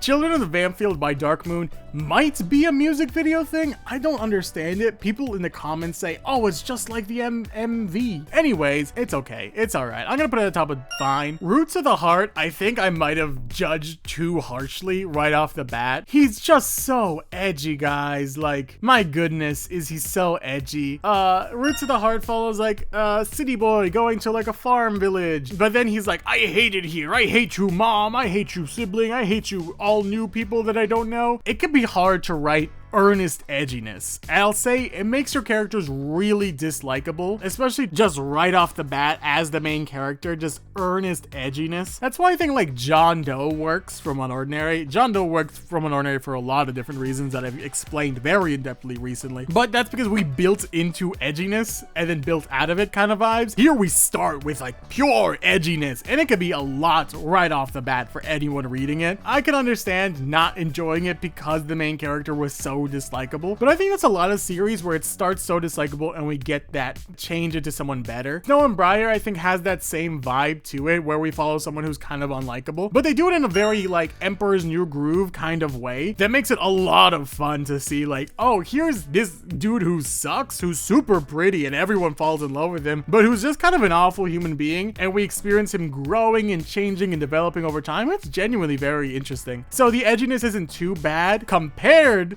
to Osaro. Now, Osaro is truly the one series I'd put in not great. I'll put it at the bottom of boring, but it's not even the fact that it's boring. The dude is so edgy. It's such a weird series too. My thought going into Osaro was it'd be like high-class homos, but like more fantasy realism kind of vibe. Our main character is super edgy and kind of annoying, and this is saying a lot for every Webtoon series. They very heavily sexualize like these two sisters, so the fact that that stands out in this series is crazy. No, I don't think it's actively bad. I just think it's actively so not for me that I dislike it. As a palate cleanser, Tajing, Legend of the Yang Metal, I love. It's such a good series. Has a very like Jake Long American Dragon meets Avatar Last Airbender vibe. Oh, it's so good. They manipulate elements. It's a lot of fun. I'm genuinely really enjoying the series. A lot of cool story elements, a lot of cool world building elements, just a lot of fun overall. Shogun, I believe the series is called. Very, very fun as well. We'll put it in fun. Very fun, very energetic. Dude is super anime, and honestly, I'm not even upset by the fact that how anime he is. And to be fair, I think it is telling a good story as well. They're monsters that are based on negative emotions, and we follow people who use powers to kind of defeat those negative emotions. Very action paced. Oh, Back from Black. Where's the action for action's sake? Here it is. We're gonna put it at the top of action for action's sake. No, that's mean. It's not worse than these. Back from Black is the best assassin wants to retire with his wife. His wife's dead, then he gets put under, and then he wakes up years later, and assassinating has kind of become like the norm now, and I don't really remember it because it came out months ago. Very action-packed series. I'm sure many of you would enjoy, just not for me. Speaking of fun, I saw a series that was fun and I wanted to put it. Yeah, Super Villainy. Very fun series. Girl becomes the henchman to a villain because she tried to be a hero and then they shot her down. She's like, well, I need money, so I guess I'll be the villain. I'm all for it. Heartacres. Oh man, this is the most harem series on Webtoon, and I'm gonna have to put it at the bottom of fun. The art is just so vibrant and expressive, and also all the characters are. It's a ghost harem series. Dude has to help his grandma fix her like mansion because the mansion contains these, what are they, 1, 2, 3, 4, 5 ghosts, and all the ghosts immediately fall in love with him. Hey, you know what? Sometimes you need something goofy and fun, and that's what Heartacre is. Heartacre is just goofy and fun, and honestly, you can't blame me for that. It's just goofy and fun. Jakdu Shaman's Blade, I have mixed feelings about. I would put it in great, but I'm gonna put it like over here in decent, for the reason that hero's journey wheel, where it's like, oh, here are all the steps that a hero has to take to complete his journey. One of the steps, I think the second or third step, is refusal of the call, where the hero doesn't want to do the action. Yeah, that's fine, but we have been in that refusal of the call for like the past 3 months of him just not wanting to do anything. And it's like, look, I get that you don't want to do anything, but we gotta resolve this quick, because it is interesting to read a character that doesn't want to go on the adventure. But when the adventure is pounding on the door, you're like, just open the door at this point, all right? Just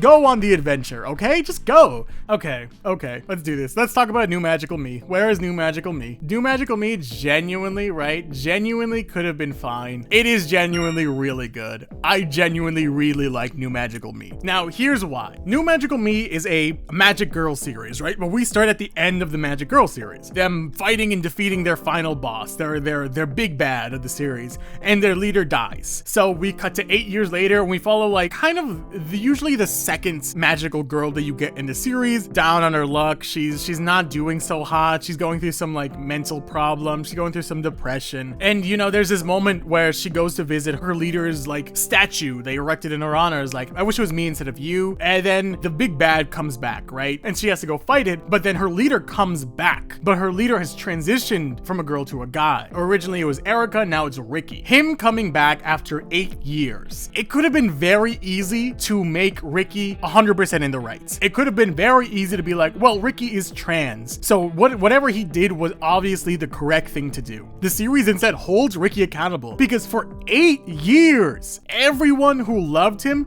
thought he was dead. For 8 years, his friends, his family, his loved ones, his father died thinking he was dead. All of this is on Ricky. What I like about the series is that it takes both perspectives. This is a terrible thing Ricky's done to a lot of people, but on his side, it was the only way out. He was the leader of basically the pinnacle of femininity. He doesn't want any connection to that, and his only thought of escaping that was truly faking his own death to run away. That's how much he wanted to escape this, and that is honestly super fair. But the series does a really good job of balancing Ricky's perspective versus everyone else's pain and suffering as well. Like, Ricky was genuinely wanting to just be happy, but was genuinely so selfish that it hurt everyone around him. Both sides can still be correct, and I think the series does a really good job of showing that yes, Ricky did what he thought was best, but that also did hurt a lot of people around him. Very much admire the team for doing that. I've just been excited to talk about that aspect of the series log. Please go check out New Magical Me. It's so fun. There's also Among Us Gummy Bears, and I think that's amazing. Oh, there's Starcatcher. Starcatcher's a super cute, super slow burn series. I've read like 30 chapters of it.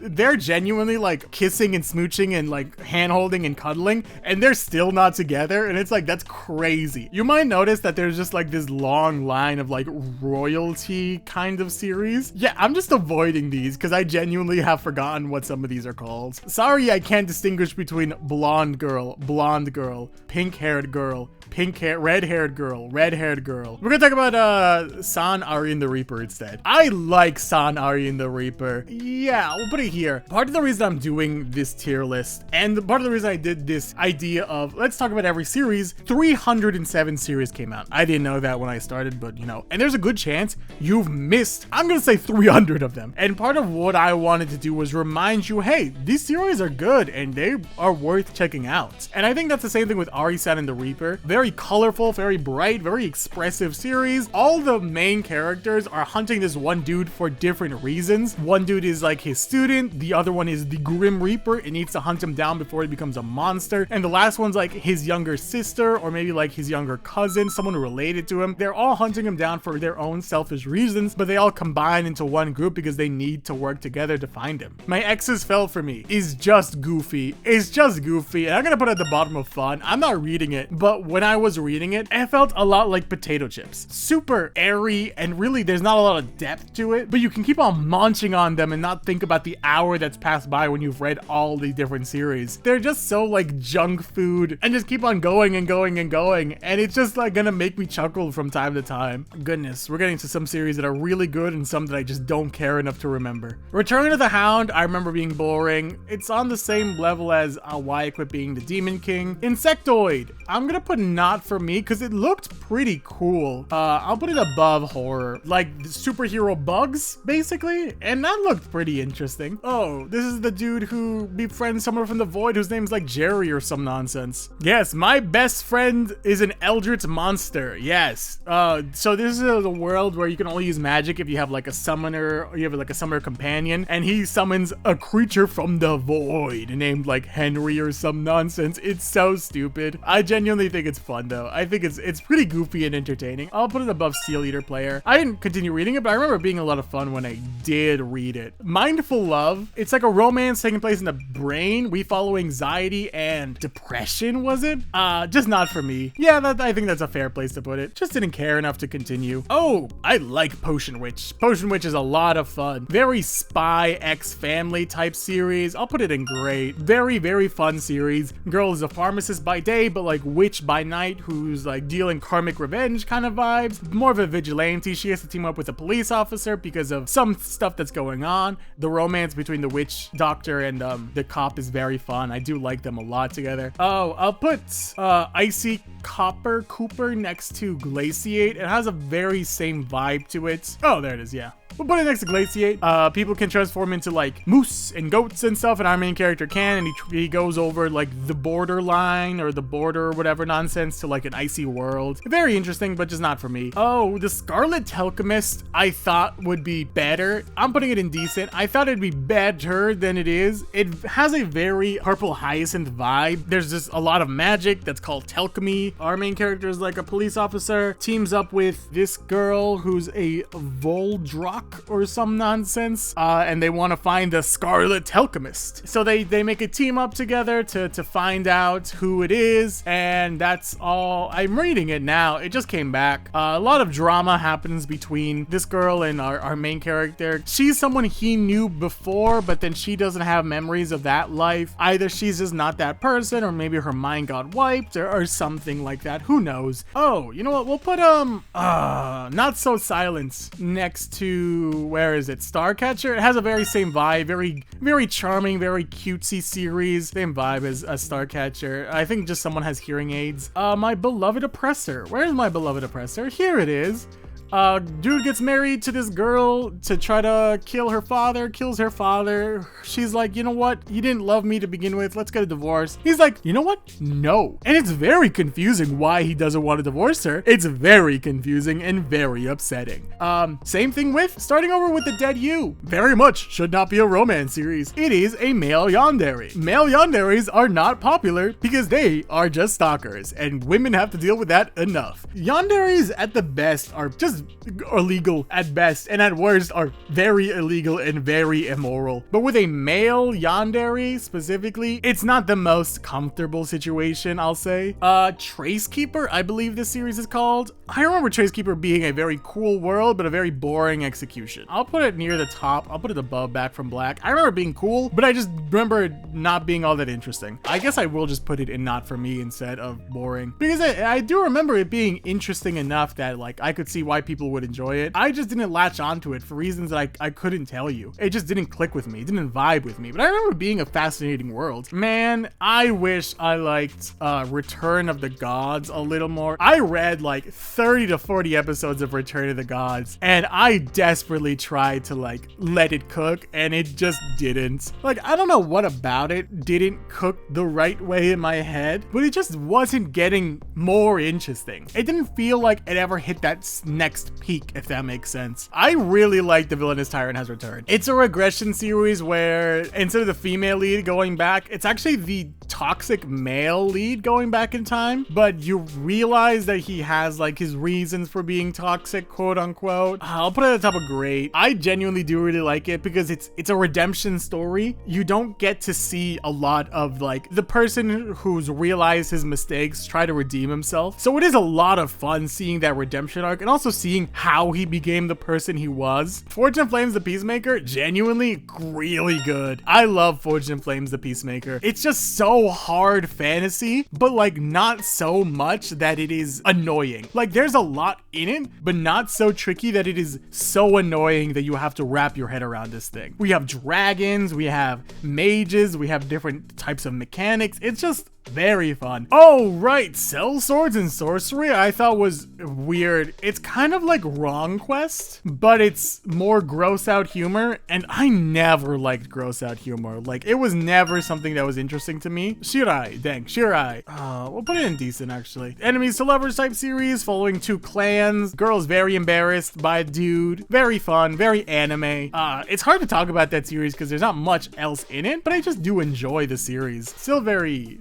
Vampire series, Vampire Hunters, but they're not called vampires. Oh, they are vampire, but they're vampire, but instead of an I, it's a Y. Right above this isekai. Vampire Hunter, dude's the son of two vampire like hunter commanders, and then I think he becomes a vampire. I don't remember the twist. This is another reason why you need 5 or 7 episodes. They ended it off on he might get bitten. I would have preferred a definitive answer and then trying to see him adapt to a world as a vampire. That kind of vibe, you know? I think Writer's Legacy is actually pretty cool. No, we'll put it here. A very cool world and world building where people gain powers through stories. Like they write their stories, and the more popular a story is, the more powers they get from it. And I think that's super cool. It's such a cool way of like introducing public domain characters and creatures and authors into your world as powers. It's a fantasy series or fantasy action or something like that, but it's also a thriller series, and I find that crazy. It's a lot of fun. I do like Writer's Legacy. I think we should end it off on a high note for day 2. So let's talk about This Wasn't My Plan. I'll put it in Peak Fiction for now, and then I'll talk through it. I love This Wasn't My Plan. This Wasn't My Plan was a like regression series, right? It's a revenge regression series. This girl's a manager to this popular dude, but this dude sucks. He's a terrible person. So she dies doing one of his like requests. She goes back in time to become his manager at the start of his career. So she's trying to like get her revenge. She's trying to like make him fail and quit being an actor in general, but he keeps on like overcoming these challenges, and he keeps on like showing sides to him he didn't show before. And there's this moment of like, no, this isn't the same person. So she tries to just start making him better, making him a better person. And then you start to learn why he became so awful, right? I think his first manager betrayed him. His second manager like sexually assaulted him and stalked him. I'm gonna keep it in Peak Fiction because I will fight you if you think this is a wrong placement for it. All right, this is for day 2. Here is the tier list so far. And we have, I think, a little less than 90 series left to go. Oh boy, one more day. Alrighty, it's our last day. We have around 80-ish more series to go for the rest of 2024. Oh boy, and I've saved the best for last. Totally. Now, yet again, you might have noticed I have reordered these series just to make my life a little easier. I've structured them based on like royal romances, then we do into like some royal regression stuff, then some fantasy action regression stuff, then some normal regressions, then it's just a bunch of romance series because I don't remember the difference between brunette girl with black-haired man, brunette girl with black-haired man, brunette girl with black-haired man, brunette girl with black-haired man, brunette girl with black-haired man, brunette girl with black-haired man, brunette girl with black-haired man, brunette girl with black-haired girl. Hey, that's something. A lot of the romance series, especially like the Office ones, tend to just meld together. So I'm not gonna really remember any of this, but I will remember a lot of these royal romances comparatively because they just were a little more interesting. I say that, but I truly have forgotten what A Savage Proposal is about. Girl gets surrounded by an army,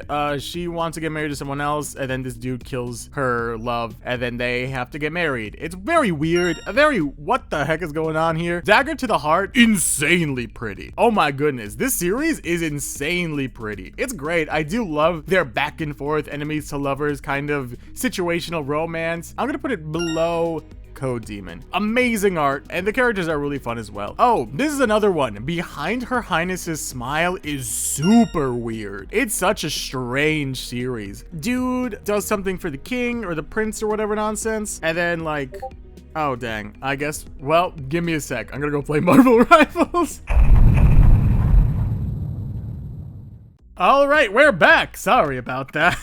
Anyways, I think I left off on... No, I left off on Behind Her Highness's Smile. That's a weird series where, like, the female lead is kind of, like, crazy. She's, like, animalistic crazy. She doesn't speak for the first, like, 7 episodes. I don't even know if she has spoken yet. It's a very weird, like, marriage kind of situation that I don't understand what's going on in. This one has the stupidest title. The Lord was already into me when I noticed. I remember trying to enjoy it. I thought it was pretty boring there. It wasn't all that interesting. The Duchess in Ruin, I honestly can't tell you much about. It felt a lot like A Savage Proposal, just like a little different. Girl gets married to a dude. Dude is trying to overthrow the kingdom. He gets stopped, and then she kind of gets like given to like a knight that the emperor loves or some nonsense. I can't really remember it, anything past that. I do remember that the man's neck is like thick. Like, it looks like he's just like a thumb head because his neck is so thick. It's wild. Same thing. I found it boring. Yes, when two villains meet. Girl is in charge of a criminal organization. Dude is like the ice cold duke, you know, the one that like everyone is terrified of. He falls in love with her because of a love potion. I think it might not be a love potion. That's all I remember there. The acting empress still spends the first night. I think it's fine, question mark. I'm not reading it. Oh, honestly, I think I'll put this above these isekais, but below this one. An arranged marriage, but the female lead is standing in for the princess because the princess doesn't want to marry him. Both of them are very charming together. And the idea is that like she has a curse where she overheats. He has a curse where he's like ice cold, and they kind of balance each other out. And I remember it being a very sweet series, even though they had to like pretend to do it. Do not hold on to a broken branch. I don't know. It's pretty boring. Girl's fiance dies, then she gets engaged to a different dude for reasons I can't tell you. It felt a lot like every other kind of romance fiance nonsense. I didn't care for it, I'll be honest. Same thing with To Die or To Fall in Love, but I will throw this in what the hell because it's about a criminal, like a murderer, psychopath. He kidnaps girls or women, and our female lead is like the last person he's kidnapped, and then he's like, hey, you're in my area, and if you don't want to die, you have to, for like 2 weeks, not fall in love with me, because if you fall in love with me, you die. And that's a very weird thing to say. And it's a romance, are we sure? Obsidian Bride came out like at the beginning of the year, so I don't remember too much about it, but I remember it being interesting enough. I'm gonna put it in not for me right there. I remember it being interesting. It kind of had the same vibe of, you know, the what is it? Is it Love is Blind? It might be Love is Blind. It kind of has that same vibe, but like in a royal situation, they get invited to, I think, the jewelry box, I think it's called, and they get like fake identities, and they fall in love with other people. My Annoying Sovereign, I remember thinking was fun, but also like questionable. So I'll put it at the bottom of decent. It's a very cutesy, very fun, charming series. Dude is very in love with her. She's iffy on it. Everyone's like, hey, you should get married. And he's like, yeah, I'll get married as long as you let me choose who to get married to. And the father's like, yeah, of course, you're the emperor, you're the prince, you can do whatever you want, you can get married. And then he's like, I'm gonna marry this girl who's my like bodyguard. And then I think they're doing like competitions, and if she beats him in any competition, she doesn't have to get married to him, which feels like a little, you know, consensually weird. This is not a regression, but I also don't care enough about it to remember what it's about, to be honest. Girl's the empress, her brother overthrows her, is about to kill her, and then an emperor from a different nation comes and saves her, some nonsense like that. The court's secret maid is very weird, but like not weird enough to be thrown in what the hell, but also weird enough to be interesting, which I'll put it with the other one. A girl is a maid to like a blind dude, and she has just like a trash life. My Beloved Emperor was fun, I'll say. Fun and charming and cute. It's like feudal Japan, Korea kind of vibe. Honestly, I don't remember anything past that. Oh, you know what? I'll put it with these because it is a like a canvas series that came onto it. So like the entire series is there, but it's all on Daily Pass. Cinderella. I like Cinderella a lot. I'll say fun. Girl's in love with princess. Princess gets married to like the equivalent of like a Robin Hood type character, but he's evil, I think maybe. This fun. I like Heartacres more than these, embarrassingly enough. And then they team up together to try to kill the princess's new fiance, who's like a pirate who reclaimed treasure for the people or some nonsense like that. I don't really remember, I'll be honest. But it's fun. I like the chemistry between female lead and then the other person, reincarnated as my husband's mistress. It's exactly what it sounds like. Girl gets reincarnated as her husband's mistress. I think that's what the series is. I'm gonna put it with the other royal stuff. No, I'm gonna put it below. I'm gonna put it here. Oh, my stepdaughter is a bunny. This is an isekai. I forgot about this isekai. Yeah, I think that's a good order. Girl gets isekai'd into a world where she's like the villain and hates were animals. She gets an arranged marriage to a were animal, and she has a stepdaughter that's a bunny. And I find that bunny amazing. That bunny's great. I love that bunny, especially because it's like a cute little white rabbit that just loves devouring just like steaks. And I think that's hilarious. We're getting into like regression series now, but this is not a regression series because it's like a prophecy series where she sees the future and she sees that her like future husband will marry someone else and she's gonna have a terminal illness and then she has to give away her child. They wish to take away my child. Another one that's fine. Yeah, I'll put it there. The Cup of Vengeance is in your hands. Okay, I'll just be honest. Most of these series have the same plots where female lead has a trash life. She goes back in time. She had a toxic partner or toxic sibling or best friend that manipulated people around her life, and then she died, and then she goes back in time before all that bad stuff happened to get revenge on those and find a different love. That's why I call them like royal regression revenge romance, because it's a royal series is royalty, regression because they go back in time, revenge because they're taking revenge, and romance they find some new love that they pretend isn't, they're not gonna fall in love with them, but then like, oh wow, what a surprise, we accidentally fell for each other. Honestly, all of these, the Cup of Vengeance in your hand, the flower that swallowed the beast, even when I'm dead, yeah, my child will have a different father, Tim and the Corrupt, Monster Princess of the Snowy Mountain, oh, Too Late for Regrets, and You Can't Kill Me, Secret Bride of the Black Wolf. These all have the exact same plot, but there's just like a little bit of differences between them. This one, there's werewolves, I think. Even When I'm Dead is a cooler one because she dies over and over again and she has to find her fate, and if she touches people, she gets to read their minds or see their past or something like that. This one, her husband kills her. That's like most of them. I don't remember Taming the Corrupt. It came out in like March, so I honestly can't tell you what happened about it. Monster Princess of the Snowy Mountain is more of a found family versus a romance. I remember it being cute, but I also remember not caring. My goodness, Too Late for Regrets was like the most boring one. And it's a surprise that Too Late for Regrets is the most boring one, because she's teamed up with like a god of death or something like that, and they don't mention it until like episode 3, that they just kind of throw away that she has like this god of darkness or the void. Out of all of these, I think well, we gotta put them somewhere. They are, for me, is the thing, but they're all just too boring. I'm gonna put Even When I'm Dead as the only exception, and I'll put it with the isekais, and then I'll put the rest right next to this one. They're all the same series, just like a little different.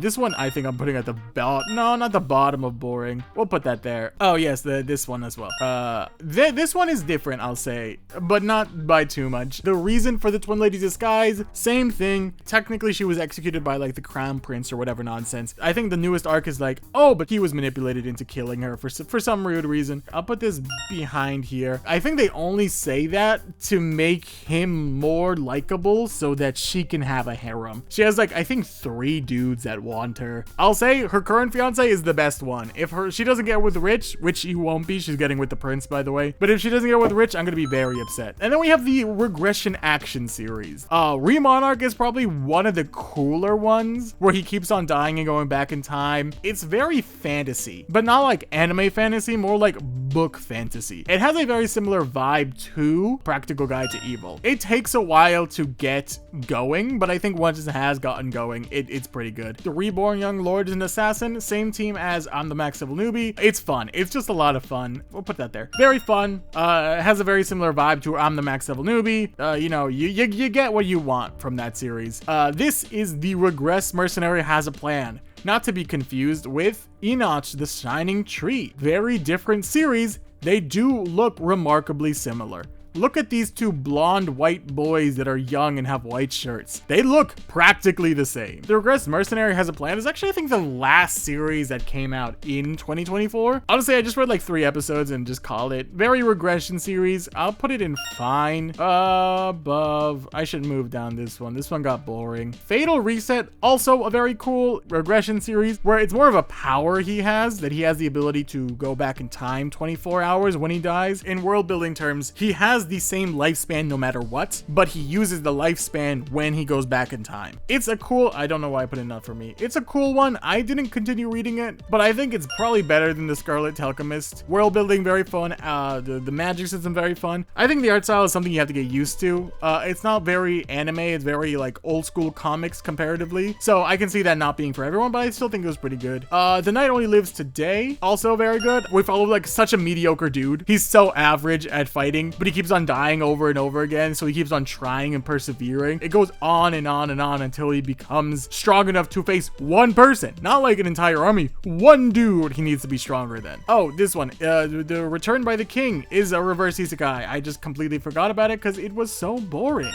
Dude is like an F-rank hunter, dies, gets him back in time with the ability to, I think, steal other people's powers or maybe copy them. I forgot which one. My comeback as the youngest member, same kind of vibe as like a bunch of regression series, but I think it's interesting because it's talking about idols. He's just getting another chance to be an idol, so I think that is a lot more entertaining than, oh, we're going back in time, we're gonna get revenge on this person and I'm gonna invest in stocks. Oh, speaking of, want to see my cat? It has that kind of same vibe. I think it's a little interesting because like she wasn't meant to die. Like the god's like, oh, I meant to kill your friend so she gets to get isekai. So do you want to get isekai? She's like, no, I love my life. I love my husband. I love my pets. Send me back, please. And he's like, I can't do that, but I can send you back 10 years. Here's like a rant we need to talk about. Before we get any further, I'll put this at the bottom of fun. Maturity in Webtoon series. Most series on Webtoon, I think, are the right maturity rating. So the maturity rating is like everyone, young adults, mature. So everyone 13 and up, young adults 16 and up, mature 18 and up. Not a ton of series are in mature, but a good amount of them. I think most of the series in What the Hell are mature, by the way. I think maybe not Children of Orbit, but everything else here is definitely mature. Maybe not Falling in Love with the Dead You either. Maturity in Webtoon, I know there have been complaints about it, especially by some other authors. I think most series deserve the rating they get right at the beginning. I'll say though, some series get a little spicy that I'm like, are we still gonna give this series a young adults rating? I think Wanna Be a Cat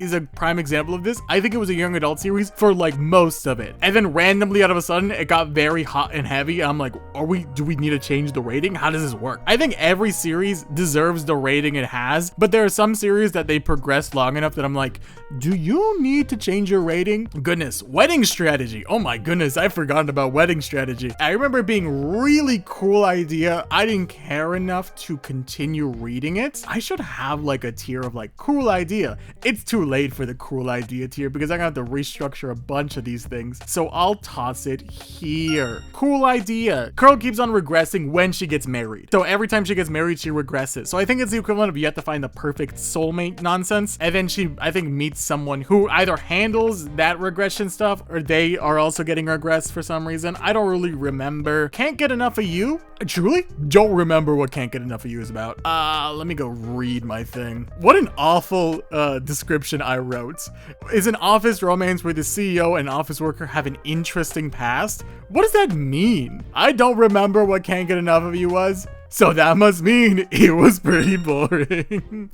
Oh, my naughty deity. I wish you were better. What a shame you were weird. Oh, you know what? I should make a weird tier. Right above what the hell, but not as bad. Yeah, I'm gonna make a weird tier, huh? I'll be right back. Yeah, that's probably the best. The naughty deity was so close to being interesting, where we follow a girl who doesn't have any desires, and we follow Dionysus, the god of wine, who needs to make wine with desire or some nonsense like that. So it was a really cool premise, and then he gave her the ability to see people's affection towards her and then manipulate it, which I thought was interesting. And then he kind of like, I think what someone said in the comments was God roofied her, and I honestly can't describe it better than that. It was a weird moment that I was like, oh, I probably shouldn't keep reading this. Office romance from hell? Boring. Girl is like morally pretty good and then gets a job in hell working for the god of hell, I guess, you know. Melting Slowly, it feels very much like those like romance regression series, you know, probably like these series. I'll throw it like right here. Not for me, it's slop. I'm not saying it's bad. I'm saying it's like McDonald's fast food. It hits that certain part of your brain where it's not actually that bad. Like, it is not a narrative masterpiece. But I'm not gonna say a lot of these series are narrative masterpieces. But I'm saying it's fun, it's Cheetos, it's potato chips, it's fast food. It's slop, but not in a bad way. Not interesting in dating is also not bad. I'll put it in fine. Fine, not bad, that kind of vibe. Very fun art, very fun characters. Just an office romance that didn't really grab my attention. I Give You My All? What is I Give You My All? No wonder I don't know. My thing starts with a full-on sex scene, and that's as far as I got. So you know what? Fair enough. I'll give you the most round one was pretty interesting, but then it wasn't all that interesting. I think the start is her in jail, right? The start is her in jail and getting interviewed. It's actually not all that bad. And then I think I read more of it, and then I just kind of got a little boring. It's definitely better. I think I put it here. Not interested in dating. Two coworkers, they fall in love, but they pretend they're not interested in dating. It's fun. Our night shift is so goofy. It's so much fun. It's definitely an HR violation. The boss and his employee work a lot of night shift, but they only work a lot of night shift because they only want to work with each other because they like each other that much. And then the company ends night shift, and everyone is like thrilled by it, but she and him are in despair because they just want to hang out more. So he like suggests that they should start their own night shift to get work done, and it's goofy as hell, and I think it's pretty fun. Yeah, the new hire's secrets. Guy starts working at a company. She finds out he's probably like the CEO or like a boss or the son of an employee or some nonsense like that, so she starts trying to treat him better. Here. I feel bad. We gotta put Return Your Soul to the bottom. Perfect Contract. I'll also put wherever that one was, I'll put it above it. I think the characters were a lot of fun. It's like a fake dating situation thing. She breaks his expensive watch, and then like to make up for it, she maybe dates him for a little bit of time, or she maybe pretends to date him for a little bit of time. I didn't get that far, but I thought the characters were really fun and interesting. The Seductive Wife, I believe this one is called. Yep, it's weird. They're in an arranged marriage. Neither of them like each other. Then randomly, I think they're hanging out, and then she gets drunk, and then they have sex. And so it's like, that's pretty weird that you had sex with someone even though, you know, they couldn't consent kind of vibe. Selfish Romance, I think this one's called. Yeah, Selfish Romance. Don't care for it. I did think the characters were slightly interesting, so I'll put it above like the senseless action. I'll put it like over here. Girl dumps her boyfriend because she heard her boyfriend say he's only with her because he's pitying her or something. I don't really remember, I'll be honest. On Samaru, Never Changing. Remember being really boring, and that's kind of it. Someone in the past dies, gets sealed in a vase. Fast forward to like 21st century, a girl is around vase and he appears for some reason. I can't remember anything past that. World of Dating. Also don't really remember anything about this because it came out so early in the year, so I'm gonna put it in boring. Honestly, I truly can't remember anything about World of Dating. Even if I think look it up, I doubt I'll get anything more interesting than like, girl says I'm not gonna date anyone, and then randomly, oh look, so many options. That kind of vibe. The Fish That I Loved. Man, what a stupid title for what a really fun series. Honestly, it's great. I do love the fish that I loved. When mermaids fall in love and kiss, they turn full mermaid beast and they go into the ocean forever losing themselves. So he tries, his part is not to fall in love, and then he falls in love with our female lead, what chronically is single. What I think is really interesting is that our female lead has been to jail, and I think that's amazing. That's like immediately more interesting than anything else. She got like scammed, and then her sister and the person who scammed her kind of framed her for the scam, and then she went to jail, and I think that's pretty cool. Oh look, Dark Mermaid, another mermaid series. Oh yes, these are like modern romances with fantastical elements. Another Yuri, a tragic Yuri here next to the other mermaid. Yuri series, girl is new in town. The other girl is like the bubbly bright person. She tries to get to know them. She goes to like a pond or some nonsense. Then she sees the other girl there as a mermaid eating like a deer. The next day at school, they're like, haha, you saw that, doesn't matter because I'm gonna wipe your memory. So she sings her little song, and then twist, she couldn't wipe her memory because I think she has like insomnia or like some sleeping disorder or some nonsense. They fall in love, maybe, I'm not quite sure. Diving into love was pretty stupid, but like that stupid slop kind of vibe, which I just put somewhere. Where did I put stupid slop? Right here, right there. Diving into love. Very silly, very goofy, very fun. City Vamps, vampires falling in love, BL. That's always fun, so I'll put it right next to Starcatcher. Hiding in the Moon, I believe the series has a very Midnight Poppyland vibe. As to say, I didn't care for it. There's supernatural elements. Girl can see them. Guy is maybe in the mob. The students of Illiput Art High have that same like Uncanny Valley vibe where like the teeth and the eyes really throw me off to the point I'm like, I can't read this. But I remember it being very cute and charming about art and drawing and learning how to draw, that kind of vibe. The Devil's Kiss, as opposed to The Demon's Wish. Girl dies and then makes a deal with the devil to bring herself back. And they pretend to date, I think. And I remember it being not that good. So there.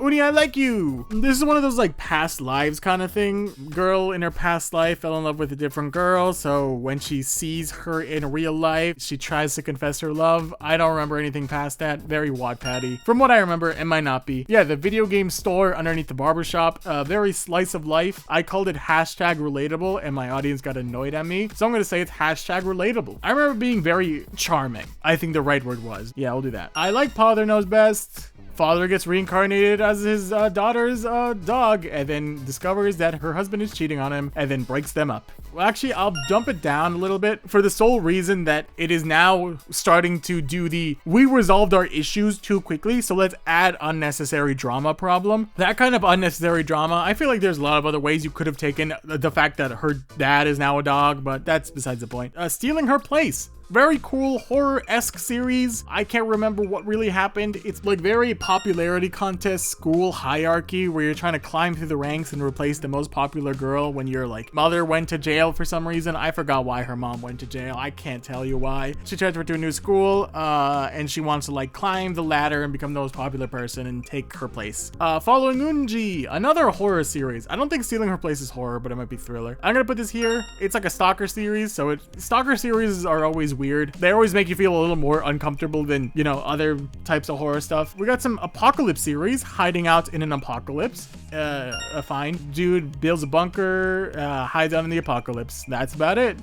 Surviving the Apocalypse is also fine. Oh no, this one was weird. I remember this one. Dad locks up his son in like a bunker for like 10 years because he believes the end of the world is coming and beats up his child and like trains his child to like survive in the end of the world. He manages to escape the bunker and then he's like, oh, the light at last. And then the second he escapes, the end of the world actually happens and all these monsters come and basically destroy the world. I remember being weird, but also like past that moment, I thought it was pretty cool. I almost missed this series. I wouldn't be surprised if I miss a series or two, mainly because it's hard to keep track of them all. Anyways, Escaping the Illusion. Boring. Dude gets bullied, tries to take his life. He doesn't, or he gets stopped or something, becomes an idol, and then is now working for a bully Broly, I think, is the current trajectory of that series. Lorena the Immaculate, I remember being pretty interesting. Nuns are called to like exorcise demons or spirits and ghosts, and YouTubers are also called to vlog it or some nonsense. I remember being fine. I'll put it like right there. The Last Passage, horror series, thriller series. I remember it being weird. It takes place in like the river of the afterlife, where only people who've taken their own life when they were young go. And then we follow two people who are like on a raft, and we follow,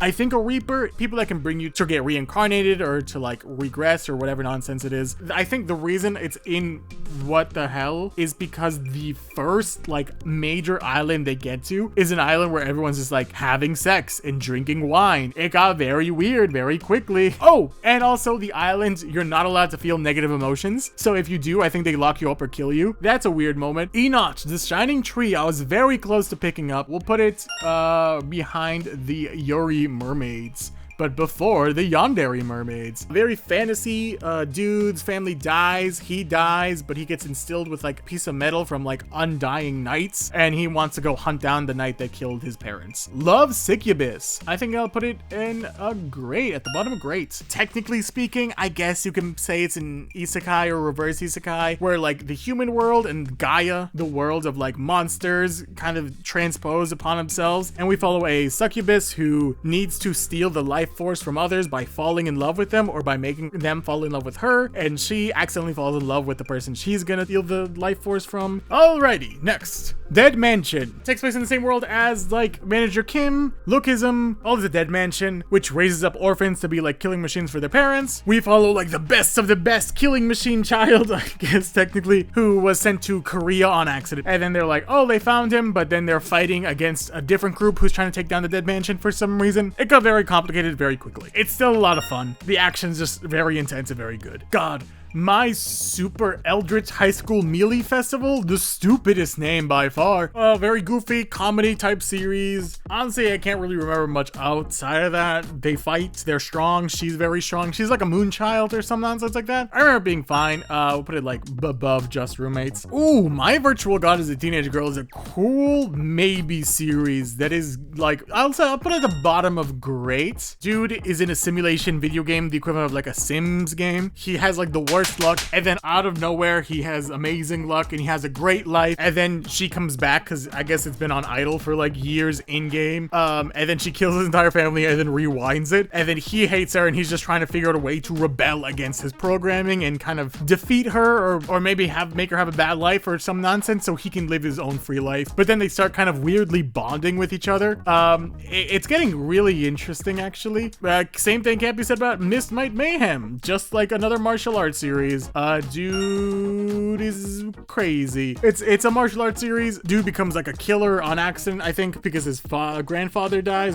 So he goes crazy and starts killing a bunch of people. Then he gets arrested and thrown in jail. And then like a duke or some nobility or some nonsense is like, hey, you can be my stand-in for some time. And then he's like, okay, that's a good idea. And then they're walking out of the jail and he snaps the dude's neck. He's like, there's no replacement. I'm just him now. And I remember that being really funny. So I can't put it in boring. We'll put it in not for me then. Man, I don't know how to feel about One Step Closer to Demon King. It's a comedy series where the king of the ocean wants to fight the king of demons. But when she gets out of the water, she becomes like super weak all of a sudden. So it's like a comedy series, but then it gets really intensively action based because whenever she's about to die, she has like a necklace and then it breaks a part of the necklace and she gets all of her strength back and then she just wrecks shop. It got like really lore heavy to the point that I'm not quite sure what's going on really. There's a lot of random like fallen kingdoms and wars and different alliances, and I'm just so confused at this point. Like, I don't remember anything that's happened, but I remember thinking it's a lot of fun, so we'll put it there. Seabird and Wolf, I think it's pretty good. Seabird and Wolf, we'll put it like right here. I think it's pretty solid. Still needs some time to get going. Girl gets kidnapped by like pirates. She has a bird, a seabird that tells her like the weather, but it's seen as a bad omen, so she doesn't want to do that. She doesn't want people to know. The yada yada yada. She joins a group to hunt down her sister that was also stolen by the people who also killed her village and her mother. Pretty cool. SKT, Swallow Night Tales. Another series that I'm pretty conflicted on as well. We'll put it right next to it. Another goofy series that does make me laugh. It doesn't have as many like big story or like world building issues, but does have some like, this arc is kind of boring or this arc is kind of confusing, so I don't care too much about this. But a lot of the characters are great. A lot of the moments are really fun. Special Civil Servants, I'm gonna put it not for me, but I think it was pretty cool actually. You know what, I'll put it right there, right below. It follows a group of the government that fights monsters using yellow dust that the monsters generate, and we follow someone who just unlocked his potential and was forced to conscript into the group. That's, I think, the general idea. I don't remember the big storyline. I think the big storyline is that more portals to more monsters are opening up and they don't know how to do it, yada yada yada. Oh, the Genius Spirited Streamer is like one of those VR capsule games, but dude can see like spiritual signs and stuff. But since he sees like spiritual signs and stuff, he can also see that in game. It doesn't bother him as much, so he kind of like thrives as a gamer and starts like streaming. I'm gonna also put it not for me. I'll also put it there. It was a lot of fun when I did read it, but I didn't continue to care enough to read it, if that makes sense. Oh, The Air. I'll put it in the same tier as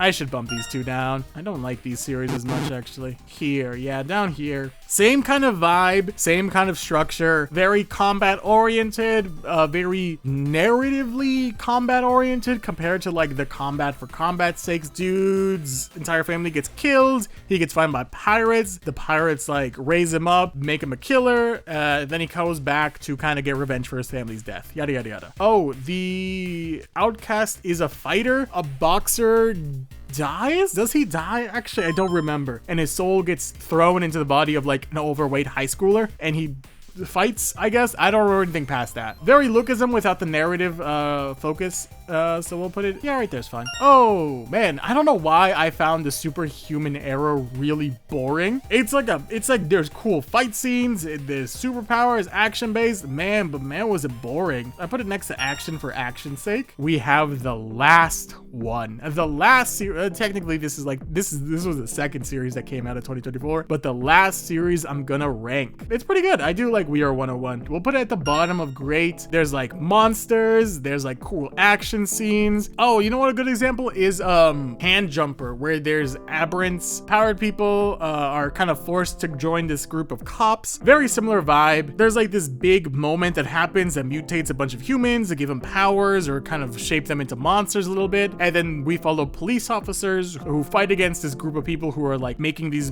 monsters mutate even further and become kind of mindless. And we follow a dude who discovers that his power is to copy other people's powers, but only if he eats a part of them. And that is it. Did I really only put 4 series in Peak Fiction? 10 series in personal favorites? Oh boy. Oh no. Do I like Webtoon series? I'll say, I know it's like fine question mark. I do genuinely like everything from peak to fine. I do read things in fine. All these series up here, I do read. Now, the reason I did all this work was one main thing. These series, more often than not, are made by a small team, if not one person, trying their hardest to tell their story. Especially in this landscape, that can be hard. It can be hard to get your story to an audience. And say what you want to say about Webtoon, and a lot can be said about Webtoon, it has kind of become the biggest space where you can read other people's stories, to enjoy them, to support them. Due to this coming out so late, sorry about that, I was able to make some changes to my tier list. And voila, here it is now. Generally the same. Some general callouts, aside from how many names I got wrong or switched around. Peaceful Camping in Another World is way better than I first gave it credit for. Can't Get Enough of You, actually not all that boring. I just wrote a really terrible description of it. Snow and Briar randomly got really cool and story driven. Reincarnated Murnum Lord also deserves more credit, being very weirdly enduring and almost found family-esque. A few other series got bumped down, kind of losing track of their plot. A few more went up, but overall, this is my tier list of every single Webtoon original series that came out in 2024. And please remember that this tier list is trash. Every tier list on the planet from all different fandoms is riddled with bias and opinion, and that's okay. If you think Oversummoned, Overpowered, Over It is peak fiction and This Wasn't My Plan is unoriginal garbage, then hey, guess what? You're allowed to say that. Heck, make your own tier list, share what you enjoy, or read something new and then trash me in the comments for thinking it's good. This was all genuinely just for fun. Just as a great way to end the year, going back through every single series that I read and tortured myself over. And hopefully by going through all of these different series, something caught your eye. Something you'd want to go read and enjoy. So thank you for watching, and hopefully I'll see you sooner than last time. Take care.